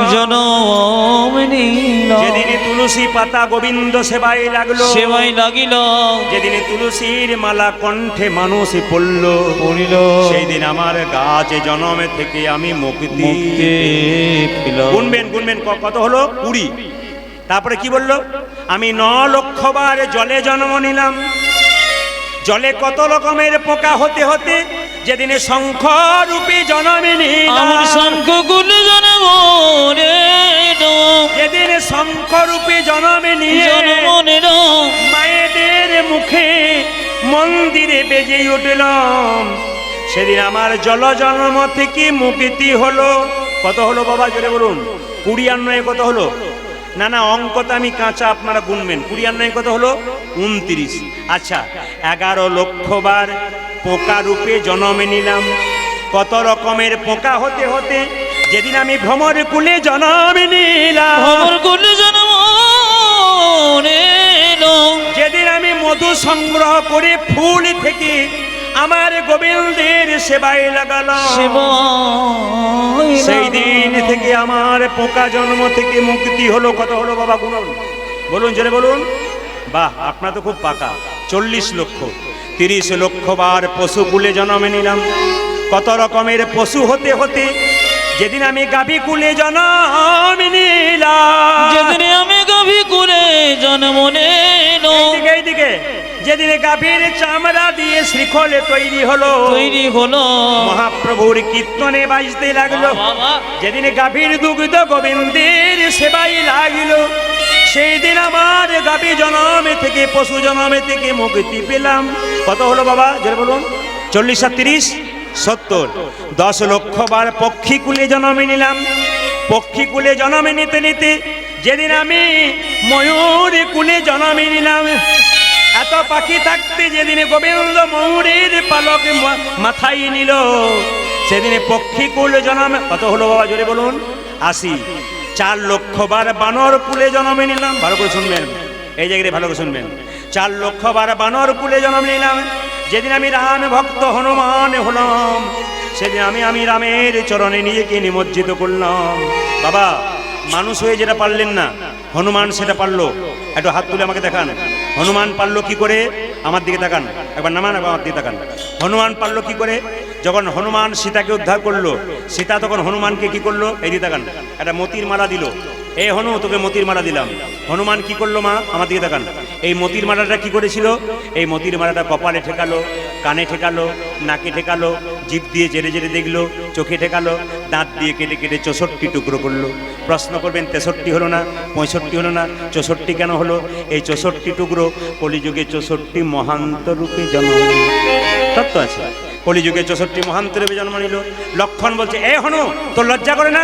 মায়ের দেওয়া মালাকে তুই দাঁত দিয়ে কেটে দিলি, তোর লজ্জা করে না? তখন সঙ্গে সঙ্গে হনুমান অপমান করছে লক্ষণ। সীতাকে বলছে, মা সীতা এ তুমি কি করলে? বানরে সপিলে মতি, মতিতে তার নাই গোমতে অনাসে কাটে তারে তরে দন্তে শিশু মানে না দেবতাই, মানুষ পূজে তারে কেন বন্তি। গেল মন্তে বানরকে মতির মালা দিলে বানর কি বুঝবে? ও তো দাঁত দিয়ে কেটে দেবে। বাচ্চা ছেলেকে মন্দিরে শুয়ে দিন, পায়খানা প্রস্রাব করে দেবে। ও তো মন্দিরের মানে জানে না। বারবার অপমান করছে, বলে কি অতুল্য ধনে তুলসীরি, তুমি যারে তুলসীরি, কুকুরে কি তারা মান্য রাখে? কুকুর দেখবেন তুলসী গাছে প্রস্রাব করে দেয়, তবু কি কুকুর কি তুলসী গাছের মান বোঝে? এই হনুমান মা তোমাকে বুঝতে পারলো, তোমার মালাকে বুঝতে পারলো, অপমান করলো। সীতা সঙ্গে সঙ্গে হনুমানকে বলছে, তোর লজ্জা করে না? কেন মা তুই আমার মালাটাকে দাঁত দিয়ে কেটে দিলি, কেন কাটলি বল, লজ্জা করে না? আমাদেরকে যদি কেউ রেগে রেগে কথা বলে আমাদের রাগ হয়, কিন্তু হনুমান পশুকুলে জন্ম নিয়ে দেখিয়ে দিল আমি কত বড় বৈষ্ণব। তার কোনো মতে রাগ হলো না। সে বলল, মা গো তোমার দেওয়া মালা কি আমি কোনোদিন অপমান করতে পারি? অপমান করিতে পারি না। ভালো করে শুনবেন, দামি কথা কিন্তু। তোমার দেওয়া মালা কি আমি কোনোদিন অপমান করতে পারি? এ মালা প্রথমে কপালে ঠেকালাম কেন জানো? কেন জানো? এ মালা যেমন তেমন মালা নয়, আমার মায়ের দেওয়া প্রেমের মালা বটে। কানে ঠেকালাম কেন জানো? কেন জানো? এ মালাতে রামে নামে শোনা যায় শোনা যায় কিনা? আমি চোখে ঠেকালাম কেন কেন জানো? জানো? এই মালাতে রামে দেখা যায় কিনা? দেখা যায় কিনা? দেখলাম নাক দিয়ে শুকিয়ে দেখলাম কেন জানো? কেন জানো? এই মালাতে রাম অঙ্গের গন্ধ পাওয়া যায় কি না? পাওয়া যায় কি জানো? জীব দিয়ে চেটে চেটে দেখলাম কেন জানো? কেন জানো? এ মালাতে রাম চরণের তুলসীর স্বাদ পাওয়া যায় কি না? পাওয়া যায় কি না? হনুমান কেঁদে কেঁদে বলল, মা গো মাগো যে মালাতে রাম দেখা যায় না, যে মালাতে রাম নাম শোনা যায় না, যায় না। সে তো অলংকার নয় কলঙ্কের হার। আমি দাঁত দিয়ে কেটে কেটে ফেলে দিলাম। লক্ষণ হনুমানের হাত দুটো ধরে বলল, আহা হনুমান রে, তুই যেমন ভাবে রামকে ভজনা করেছিস আমি তেমন ভাবে করতে পারি না। আমার ভেতরে অহংকার ছিল, রাম আমার দাদা, আমি তার ভাই, আমি ভগবানের ভাই, আমার অহংকার ছিল। ওরে হনুমান তুই শিখাইয়ে দে কেমন করে রাম ভজনা করতে হয়। হনুমান বলল, গো লক্ষণ তুমি তোমার তীরটাকে দাও। যেই না তীরটা দিয়েছে আমার হৃদয়ে মাঝে রাম দেখাবো। একা রাম নয়, যেই না হনুমান বক্ষা বিদীর্ণ করেছে, দেখে সীতারামের যোগান। স্বামীর সঙ্গে ঝগড়া আপনাদের হবে না চিরকাল। একটি মন্ত্র শিখিয়ে দেবো। মায়ের কাছে বলুন বলুন, ওই জন্যই তো কীর্তন শুনতে। অনেকে এক জায়গাতে আমাকে বলছে, দাদা তাহলে আপনারা কীর্তন করছেন আপনাদের সঙ্গে হয় না? হয় না আবার ডিজে জ্বালা। দুটো হাঁড়ি পাশাপাশি থাকলে একটু ঠোকাঠুকি লাগবে। যেমন আমাদের দলে আমাদের কারোর সঙ্গে হয় আর না হয়, এনার সঙ্গে তো প্রথমেই হয়। বাবা রে, এনার মুখ চোখ দেখেই বুঝতে পারছেন ইনি কত কষ্ট পান। এইদিকে দেখেন। তবে একটা কথা বলি, স্বামী স্ত্রীতে ঝগড়া হবে না, কিছু মনে করবেন না। আমাদের ভগবান কটা কান দিয়েছে জোরে বলুন, কটা দিয়েছে দুপুরে বলুন? আচ্ছা দুটো। আর আর মুখ দিয়েছে কটা? তাহলে বলতে কটা বলেছে আর শুনতে কটা বলেছে জোরে বলুন? বলতে বলেছে একটি আর শুনতে বলেছে দুটো। আমরা কি বলি বলুন তো? খালি বলেই যায়, শোনার কোনো গল্প নাই। তবে আচ্ছা, এ সংসারে কোন স্বামী স্ত্রী সবচাইতে সুখী বলুন তো? কোন দম্পতি? যার স্ত্রী বোবা আর যার স্বামী কালা, তার নাই কোনো জ্ঞান। যদি বোবার কালা হতে পারেন, হ্যাঁ উজ্জ্বল একটু বসুন, আপনাদের বুঝিয়ে দিই, বোবার কালা হতে পারেন তাহলে ঝগড়া হবে না। তবে একটা সুন্দর পথ আপনাদের বলে দিয়ে যাই, একবার দারুণ পথ, আপনাদের ঝগড়া হবে না এই জিনিসটা যদি করতে পারেন। আমার পাশের বাড়িতে স্বামী স্ত্রীতে খুব ঝগড়া। পাড়ার মেয়েরা বললো, ও দিদি তোমরা খালি ঝগড়া করছো, এই গ্রামটাকে নষ্ট করছো, পাড়াটাকে নষ্ট করছো, ছেলের মাথা কাটছো। তখন মেয়েটা বলছে, দিদি কি করলে ঝগড়া ভাঙে? বলছে পাশের গ্রামের সাধু এসছে, ওই সাধু বাবার কাছে যাও, দেখবে ও তোমাকে মন্ত্র দেবে, তোমার আর ঝগড়া হবে না। সাধু বাবার কাছে গেছে স্বামী স্ত্রী, সকালবেলা স্নান করে নিয়ে বলছে, বাবা কি হলো? আর বলবেন না, খালি খটর বটর লেগেই আছে। সঙ্গে সঙ্গে সাধু বাবা চালাক তো, জিজ্ঞেস করছে, মা কে বেশি ঝগড়া করে? তখন মেয়েটা বলছে, ছেলেটাকে বলছে কে বেশি ঝগড়া করে, সেটা তোমাদের আছে। সাধু বাবা বুঝতে পেরে গেছে যে মেয়েটি বেশি ঝগড়া করে, সঙ্গে সঙ্গে ছেলেটাকে বলছে, তুই পালিয়ে যা, ব্যবস্থা করেছি। মেয়েটাকে বলছে, মা তুই ঠান্ডা মাথায় বস, এই দেখ তোকে এক বোতল মন্ত্রপুত জল দিলাম, এই জলটা তুই নিয়ে যাবি, যখন তোর স্বামী মানে বলছে কি করে ঝগড়া হয়? বলছে যেদিন 7টায় আসার কথা প্রত্যেকদিন 9টায় এলে আমার মাথা খারাপ হয়ে যায়, কোথায় ছিল এতক্ষণ, ওই জন্য আমার ঝগড়া হয়ে যায়। বলছে প্রতিদিন প্রায় 9টার সময় আসে, আমার মাথা গরম হয়ে যায়, ও দুটো বললে আমি 25টা বলি। বলছে মা তোর কোনো ঝগড়া হবে না, যেদিন 7টার জায়গায় 9টায় আসবে তোর ঝগড়া হবে না, তুই শুধু মন্ত্রপুত জলটা হাতে নিবি, মুখে ভরবি, গিলবিও না ফেলবি। কি বুঝলেন? কি বুঝলেন? কি বুঝলেন? আমাকে যদি 7টা, কিছু মনে করবেন না, যদি আমাকে 8টার সময় আসর দিত না, আমার এনার্জি পাওয়ার কিন্তু আরো বেড়ে যেত। কিন্তু যেহেতু বেশি রাত্রি বাড়ছে তো মাঝে মাঝে না দিলে হবে না। এই দেখুন, এই জলটা হাতে নেবেন, মুখে ঢোকাবেন, আর ঝগড়া হবে। এই জন্য আমরা বাড়িতে শিখিয়ে দিয়েছি, এই জল যদি আমার আসতে দেরি হয়, তুমি সবার বাড়িতে জল আছে, যদি আপনাদের কারো ঝগড়া হয় পয়সা লাগবে না, বিনি পয়সায় নিয়ে যাবে। ও মায়েরা, না স্বামী স্ত্রীতে ঝগড়া হবে না, দুটো কাজ করবে একসঙ্গে, ভজন আর ভজন। শাস্ত্র বললো একসঙ্গে স্বামী স্ত্রী দুজনাতে খেতে বসবেন আর ভগবানের নামটা একসঙ্গে করবেন। হাত তুলেন। জীব গোস্বামী পাদের কাছে এলেন বৃন্দাবনে। জীব গোস্বামী পাদ বলল, কি নাম তোর? দুঃখী কৃষ্ণ দাস। যে কৃষ্ণ দাস হয় সে দুঃখী হয় না, যে মায়ার দাস হয় সে দুঃখী হয়। মানে গুরুদেব হৃদয় চেতনা নাম দিল, তোর নাম দুঃখী কৃষ্ণ দাস। বাবার দেওয়ার নাম দুঃখী, গুরুদেবের নাম দেওয়া কৃষ্ণ দাস। এই দুঃখী কৃষ্ণ দাস বৃন্দাবনে এলো। জীব গোস্বামী পাদ বললো, এক কাজ কর, তোকে একটা সোনার ঝাঁটা দিলাম, এই ঝাঁটাটা নিয়ে তুই কুঞ্জ মন্দিরে রাধা গোবিন্দ যেখানে রাসলীলা করে সেখানে ঝাঁট দিবি। সবাই দর্শন করবেন, যে যেখানে বসে আছেন। এত বয়স্ক বাবারা যারা কষ্ট করে কীর্তন শুনলেন, আমি কমিটির দাদা ভাইদেরকে বলেছিলাম যে আমি 3 ঘন্টার বেশি গাইতে পারবো না, ওদিক রাত্রিতে কীর্তন দিচ্ছেন। কিন্তু ওনারা একটা কথা বলেছিলেন আমাকে, দাদা আপনি আসরে উঠবেন, যদি মনে হয় যে 3 ঘন্টা গাইবেন আপনি গাইবেন, আর যদি মনে হয় আপনি বেশি গাইবেন। আপনাদের ভালোবাসা, আপনাদের মানে কি বলবো, ধৈর্য, আপনাদের প্রেম ভক্তি দেখে আমার অটুট লাগলো, আমার ভালো লাগলো। এই জন্য আমি একটু বাড়িয়ে দিলাম ওদের ভালোবাসার জন্যে। প্রভু যদি আবার কোনোদিন কৃপা করে, মানে কৃপা করা খুব কঠিন ব্যাপার। আমি ছোট্ট একটা কথা আপনাদের বলি, সবসময় ওনারা দেখতে পাচ্ছেন যার বাড়িতে আছি, 1 বছর আগে বুকিং করতে হয়, 1 বছর আগে নাম লেখাতে হয়, পরের বছর পাওয়া যায়। তো এখন কথা হচ্ছে, আপনারা যারা কীর্তন শুনতে এসছেন তাদের জন্য নিবেদন রইল, পরে আবার কোনোদিন সুযোগ হবে না হবে, শুধুমাত্র সবাই মাথায় কাপড় দিয়ে দাদা ভাইয়েরা যে যেখানে দাঁড়িয়ে আছেন বসে আছেন, ভক্তি ভরে শ্রবণ করুন। ছোট্ট সোনার ঝাঁটাটা নিয়েছে দুঃখী, যারা ধৈর্য ধরে বসলেন তারা এই জায়গাটি শ্রবণ করবেন। এই জায়গাটি শ্রবণ না করলে গোটা জায়গাটা আপনার নষ্ট হয়ে গেল। সোনার ঝাঁটাটাকে নিয়ে দুঃখী বলছে, সোনার ঝাঁটা রে, তুই প্রতিদিন গোবিন্দের চরণের ধুলা মেখেছি, আমি তো কোনদিন গোবিন্দের চরণের ধুলো পাই। রাধে রাধে। ওরে সোনার ঝাঁটারি, সোনার ঝাঁটারি। আমি সবাইকে বলবো এই সময়টা ঘরের কথা ভুলে যান, বাইরের কথা ভুলে যান, সংসারের কথা ভুলে যান। এই সময়টা এইটুকু মনে রাখুন যে এসেছেন একাই, যেতে হবে একা। কীর্তন শুনতে এসছেন, বাড়ি ফিরে যাবেন গ্যারেন্টি নাই। রাত্রিবেলায় শোবেন, সকালবেলায় চোখ খুলবেন, সকাল হবে। চোখ না খুললে জীবনে পরকাল হবে। কে কখন চলে যাবে বাবা কেউ জানে না। যাবার আগে কিছু ভালো কাজ করে যাও, যে কাজটা করলে জীবন সার্থক হবে। কীর্তনে রস আছে, আনন্দ আছে, প্রেম আছে, সব আছে। আপনাদের তো দেওয়ার মতো আমার অনেক কিছুই ছিল। যত রাত্রি বাড়ছে মাঝে মাঝে ভয় হয়। অনেক দূর থেকে অনেক মায়েরা এসেছেন, অনেক বাবারা এসেছেন, কিন্তু কীর্তন ভক্ত প্রকৃত যারা হয় তারা রাত্রি দেখে না, তারা সময় দেখে না। ভালো ছাত্র যখন পড়তে বসে তখন ঘড়ির দিকে তাকায় না রাত্রি কটা বাজে। যারা পাকা ভক্ত হয় তারা ঘড়ির দিকে তাকায় না, তারা পেছন দিকে তাকায় না। আজকে আপনারা লক্ষ্য করুন, আজকের কীর্তনটাতে শুধু আজকে নয়, আমি আসাম যাই, কোচবিহার যাই, জলপাইগুড়ি যাই, ত্রিপুরা যাই। এবছর বিভিন্ন দেশে আমার বায়না হয়ে আছে। আমেরিকার, কানাডা থেকে ফোন করেছে, আমি যেতে পারিনি। আমাকে ফোন করেছে বাংলাদেশ থেকে, প্রচুর চাপ করেছে, ওনারা ফ্লাইটে টিকিট কেটে দিয়েছে, কিন্তু করোনার জন্য যেতে পারিনি। কিন্তু সব জায়গায় দেখতে পাচ্ছি। আসামে কয়েকদিন আগে গিয়েছিলাম, 15 থেকে 16 হাজার মানুষ একটা আসরে আপনারা দেখতে পাবেন ইউটিউবে।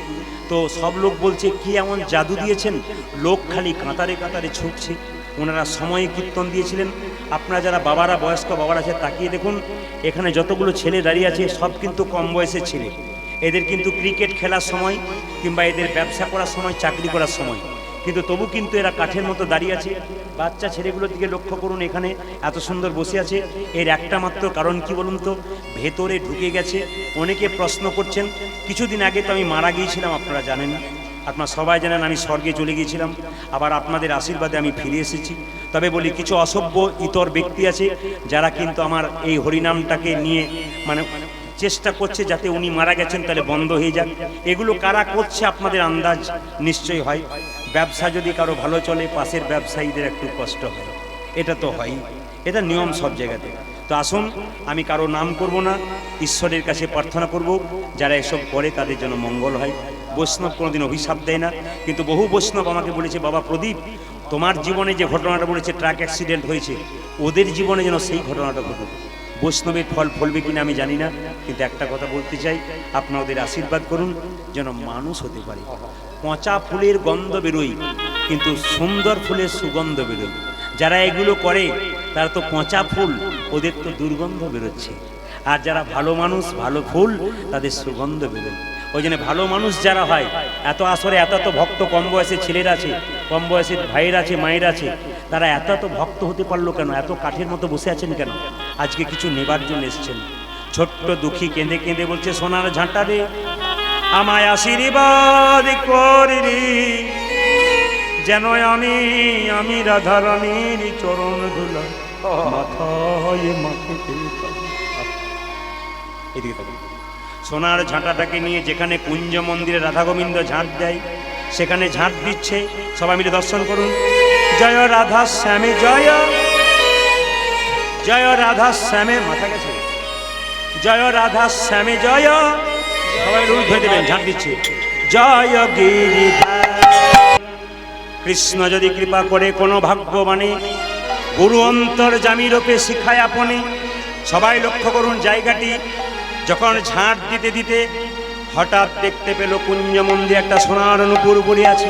এই দিয়ে দেখাল, মনে মনে ভাবছে নূপুরটা যার, আমি তাকে দিতে পারবো না, আমি তো চিনি না, আমার গুরুদেবের কাছে জমা দিয়ে দেব। এই নূপুর গুরুদেব দিয়ে দেবে। যেই না নূপুরটা স্পর্শ করেছে, অমনি শরীরে শিহরণ জেগেছে। মনে মনে কৃষ্ণদাস ভাবলো, এ নূপুর তো যার তার নূপুর নয়, নূপুর নিশ্চয়ই কোনো ভক্তের ব্যবহৃত নূপুর। কোনো ভক্তের ব্যবহৃত দ্রব্য যদি ব্যবহার করা যায়, শরীরে প্রেম ভক্তির উদয় হয়। বারবার সোনার নূপুরটাকে জড়িয়ে ধরে কেঁদে কেঁদে বলে, সোনার নূপুর আমি আমার গুরুদেবীকে দিয়ে দেব। তার আগে তোকে বারবার পরশ করতে করতে আমার মনের মধ্যে এমন শিহরণ জাগে কেন, এমন শিখরণ জাগে কেন, এ নূপুর আমার কেন প্রেম ভক্তি জাগায়, আহা, আমার নয়ন দিয়ে কেন প্রেমের জল বুঝায়। প্রেমে কার নূপুর পেয়েছে মা? জোরে বলুন, জোরে বলুন। রাধা রানীর নূপুর। এদিকে রাধা রানী কি করেছে দেখুন, বাড়িতে গিয়ে ললিতাকে বলছে, ললিতা কি সর্বনাশ হয়ে গেছে। বলে কেন? আমি না প্রত্যেকদিন কুঞ্জ মন্দিরে যাই, আজকে নূপুর হারিয়ে ফেলেছি।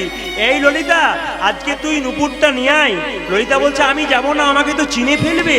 বলছে, ললিতা এক কাজ কর, মাথায় কাপড়টা নিয়ে তুই চলে যা কুঞ্জ মন্দিরে, দেখবি নিশ্চয় তুই নূপুরটা কুড়িয়ে পাবি, তাড়াতাড়ি যা। কি করছে দেখুন, ললিতা চলে যাচ্ছে, উলু ধরে দেবেন। মাইক ঠিক করুন। কাকা কাকা মাইকম্যান, মাইকম্যান, মাইকম্যান, মাইকম্যানকে বলবো তাড়াতাড়ি আসুন, সিটি মারছে আপনার মাইক।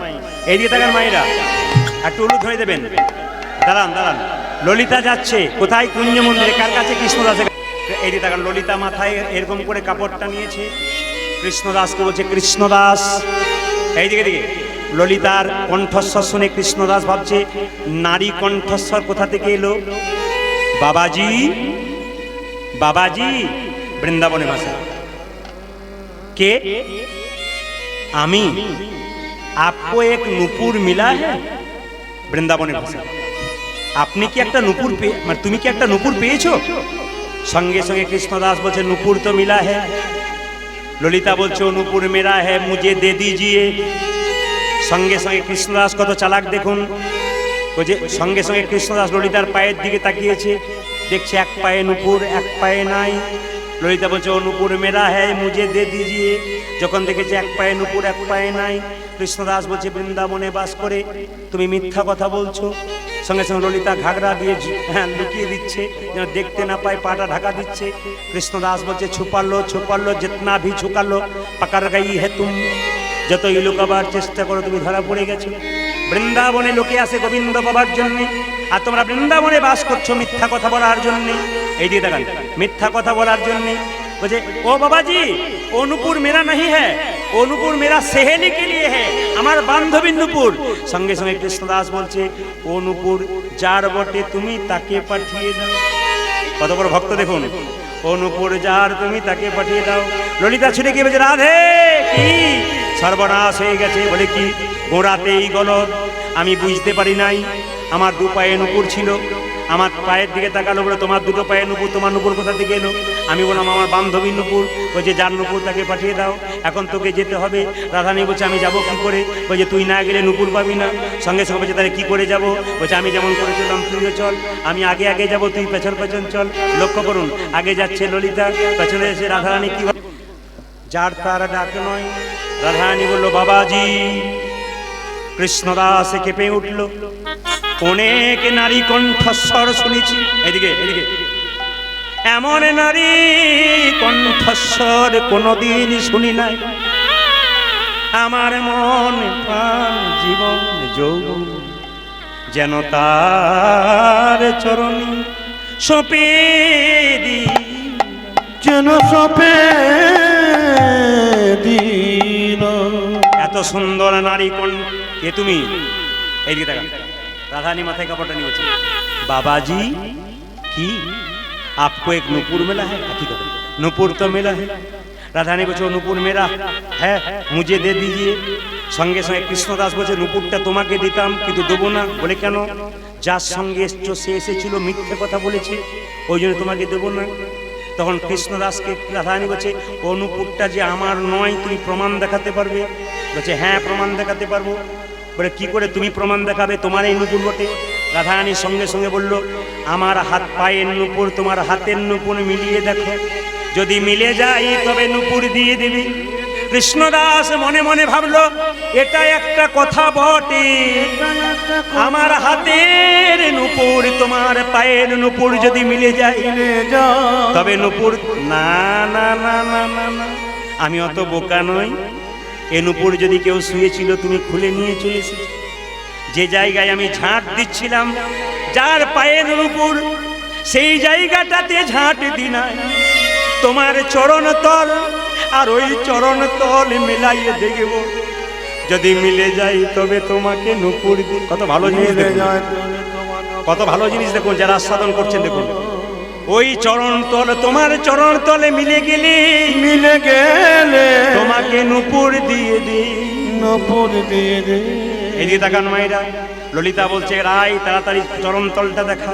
রাধারানী চরণ তলটা দেখিয়েছে, এই চরণে যা চিহ্ন ওই চরণে তাই চিহ্ন, এই চরণে যা চিহ্ন ওই চরণে তাই চিহ্ন। জয় চিহ্ন মনে মনে ভাবলো যার তার চরণ নয়, এখন এই নূপুর প্রমাণ হয় না এই নূপুর তোমার। বলে কেন? তোমার নূপুরটা এই নূপুরটা মিলিয়ে দেখবো, ওই নূপুরে যা চিহ্ন এই নূপুরে তাই চিহ্ন। মনে মনে ভাবলো এতে যেমন তেমন নূপুর নয়, এই রাধারানীর চরণের নূপুর বটে। সঙ্গে সঙ্গে কৃপা করে এসেছ যদি, বলে দেখাও তোমার স্বরূপ দেখা। ললিতাকে রাধারানী বলছে, এই ললিতা কি করবো? বলে দেখিয়ে দে, স্বরূপ দেখিয়ে দে। রাধারানী ধমক দিয়ে বলে চুপ কর, তুই নূপুর দেখাতে বলি নূপুর দেখালাম, তুই চরণতল দেখালে বলে চরণতল দেখালাম। আমার রূপটা একমাত্র গোবিন্দ দেখেছে, আর কেউ দেখতে পাবে না। তুই রূপটা দেখাতে বলছিস, তুই বারবার সকাল থেকে কৃষ্ণদাসের পক্ষে বলছিস, আমার পক্ষে বলছিস না। ললিতা বলছে রাই তুই আমায় ধমক দিচ্ছিস কেন? তোর চালাকি কেউ বুঝুক না বুঝুক আমি বুঝি। প্রতিদিন কুঞ্জ মন্দিরে রাধা গোবিন্দের লীলা হয়, কোনদিন তো নূপুর খুলে না, আজকে নূপুর খুললো কেন? কৃষ্ণদাসকে কৃপা করবে বলি। রাধারানী বলছে ললিতা এই আরে কৃষ্ণদাস তুই আমাকে দেখে কতগুলো পদ রচনা কর। তুই যদি পদ রচনা করিস সেই নূপুর আমি তোকে দিয়ে দেবো, তোকে আমি নূপুর তিলক করে দেবো। রাধারানী বলছে এবার আমাকে দেখ, চোখ দুটো মুছ। যেন চোখ দুটো মুছেছে, রাধারানী মাথায় হাত দিয়েছে। কৃষ্ণদাস রাধারানীকে দেখে বলল তপ্ত কাঞ্চন গৌরাঙ্গী রাধে বৃন্দাবনেশ্বরী বৃষভানুসুতে দেবী তং নমামি হরি হরি। বল বল কৃষ্ণদাস, এই দেখ তোর চোখে আমি হাত বুলিয়ে দিলাম, তুই প্রেমের নয়ন পেলি, আমাকে দেখে তুই রচনা কর একটা পদ। কৃষ্ণদাস কেঁদে কেঁদে বলে রাধে গো, আমি যেন তোমাকে দেখে মনে হচ্ছে একটা সোনার প্রতিমা দেখতে পাচ্ছি। এ কীর্তনের কত মজা আছে। ওগো রাধে তোমাকে সোনার প্রতিমা মনে হচ্ছে, কখন মনে হচ্ছে সোনার আয়না, তোমার মধ্যে আমি গোবিন্দকে দেখতে পাচ্ছি। এই দেখো তোমার কি দেখলাম জানো? তোমার সিথায় সিঁদুর নয়নের কাজল। আকাশে একসঙ্গে চাঁদ সূর্য মেঘ দেখেছেন? চাঁদ থাকলে সূর্য থাকবে না, সূর্য থাকলে মেঘ থাকবে না। তাহলে বলছে আমি তোমার মধ্যে চাঁদ দেখলাম, মেঘ দেখলাম, সূর্য দেখলাম। বলে কি করে? তোমার ওই নয়নের কাজলটা মেঘের মতো, তোমার স্মৃতি সিঁদুরটা সূর্যের মতো, আর তোমার ওই চন্দনের ফোঁটাটা চাঁদের মতো। তোমার সিথায় সিঁদুর নয়নের কাজল। রাধারানী কি রঙের কাপড় পরতো? নীল রঙে। কেন? গোবিন্দকে মনে করবার জন্য। আর সোনার বালাটা দেখে মনে হচ্ছে বিদ্যুতের মতো, নীল মেঘ বিদ্যুৎ যেন চমক দিচ্ছে। রাধারানীর আলতা, রাধারানীর সিঁদুর, রাধারানীকে মিষ্টি দিল, আর বলল ধরে দিন নিতাই গৌর হরি হরি গৌর। আজকে রাধারানীর পদাবলী রচনা হলো। এই দিয়ে তাকান মায়েরা যে যেখানে ছেন। এখন সঙ্গে সঙ্গে কৃষ্ণদাসকে বলো কৃষ্ণদাস এক কাজ কর, তুই একবার চোখ দিয়ে তাকা, তোকে নূপুর তিলক করে দিই। কৃষ্ণদাস নূপুর তিলক পেয়ে গেল বাবা। সেই থেকে একটা বদনাম হয়ে গেল তার। কেন বলুন তো? চারিদিকে প্রচার হয়ে গেল নূপুর তিলক করেছে রাধারানী, লোকে তো ভালো দেখতে পারে না। শেষে গুরুদেব এসে তার সঙ্গে আমার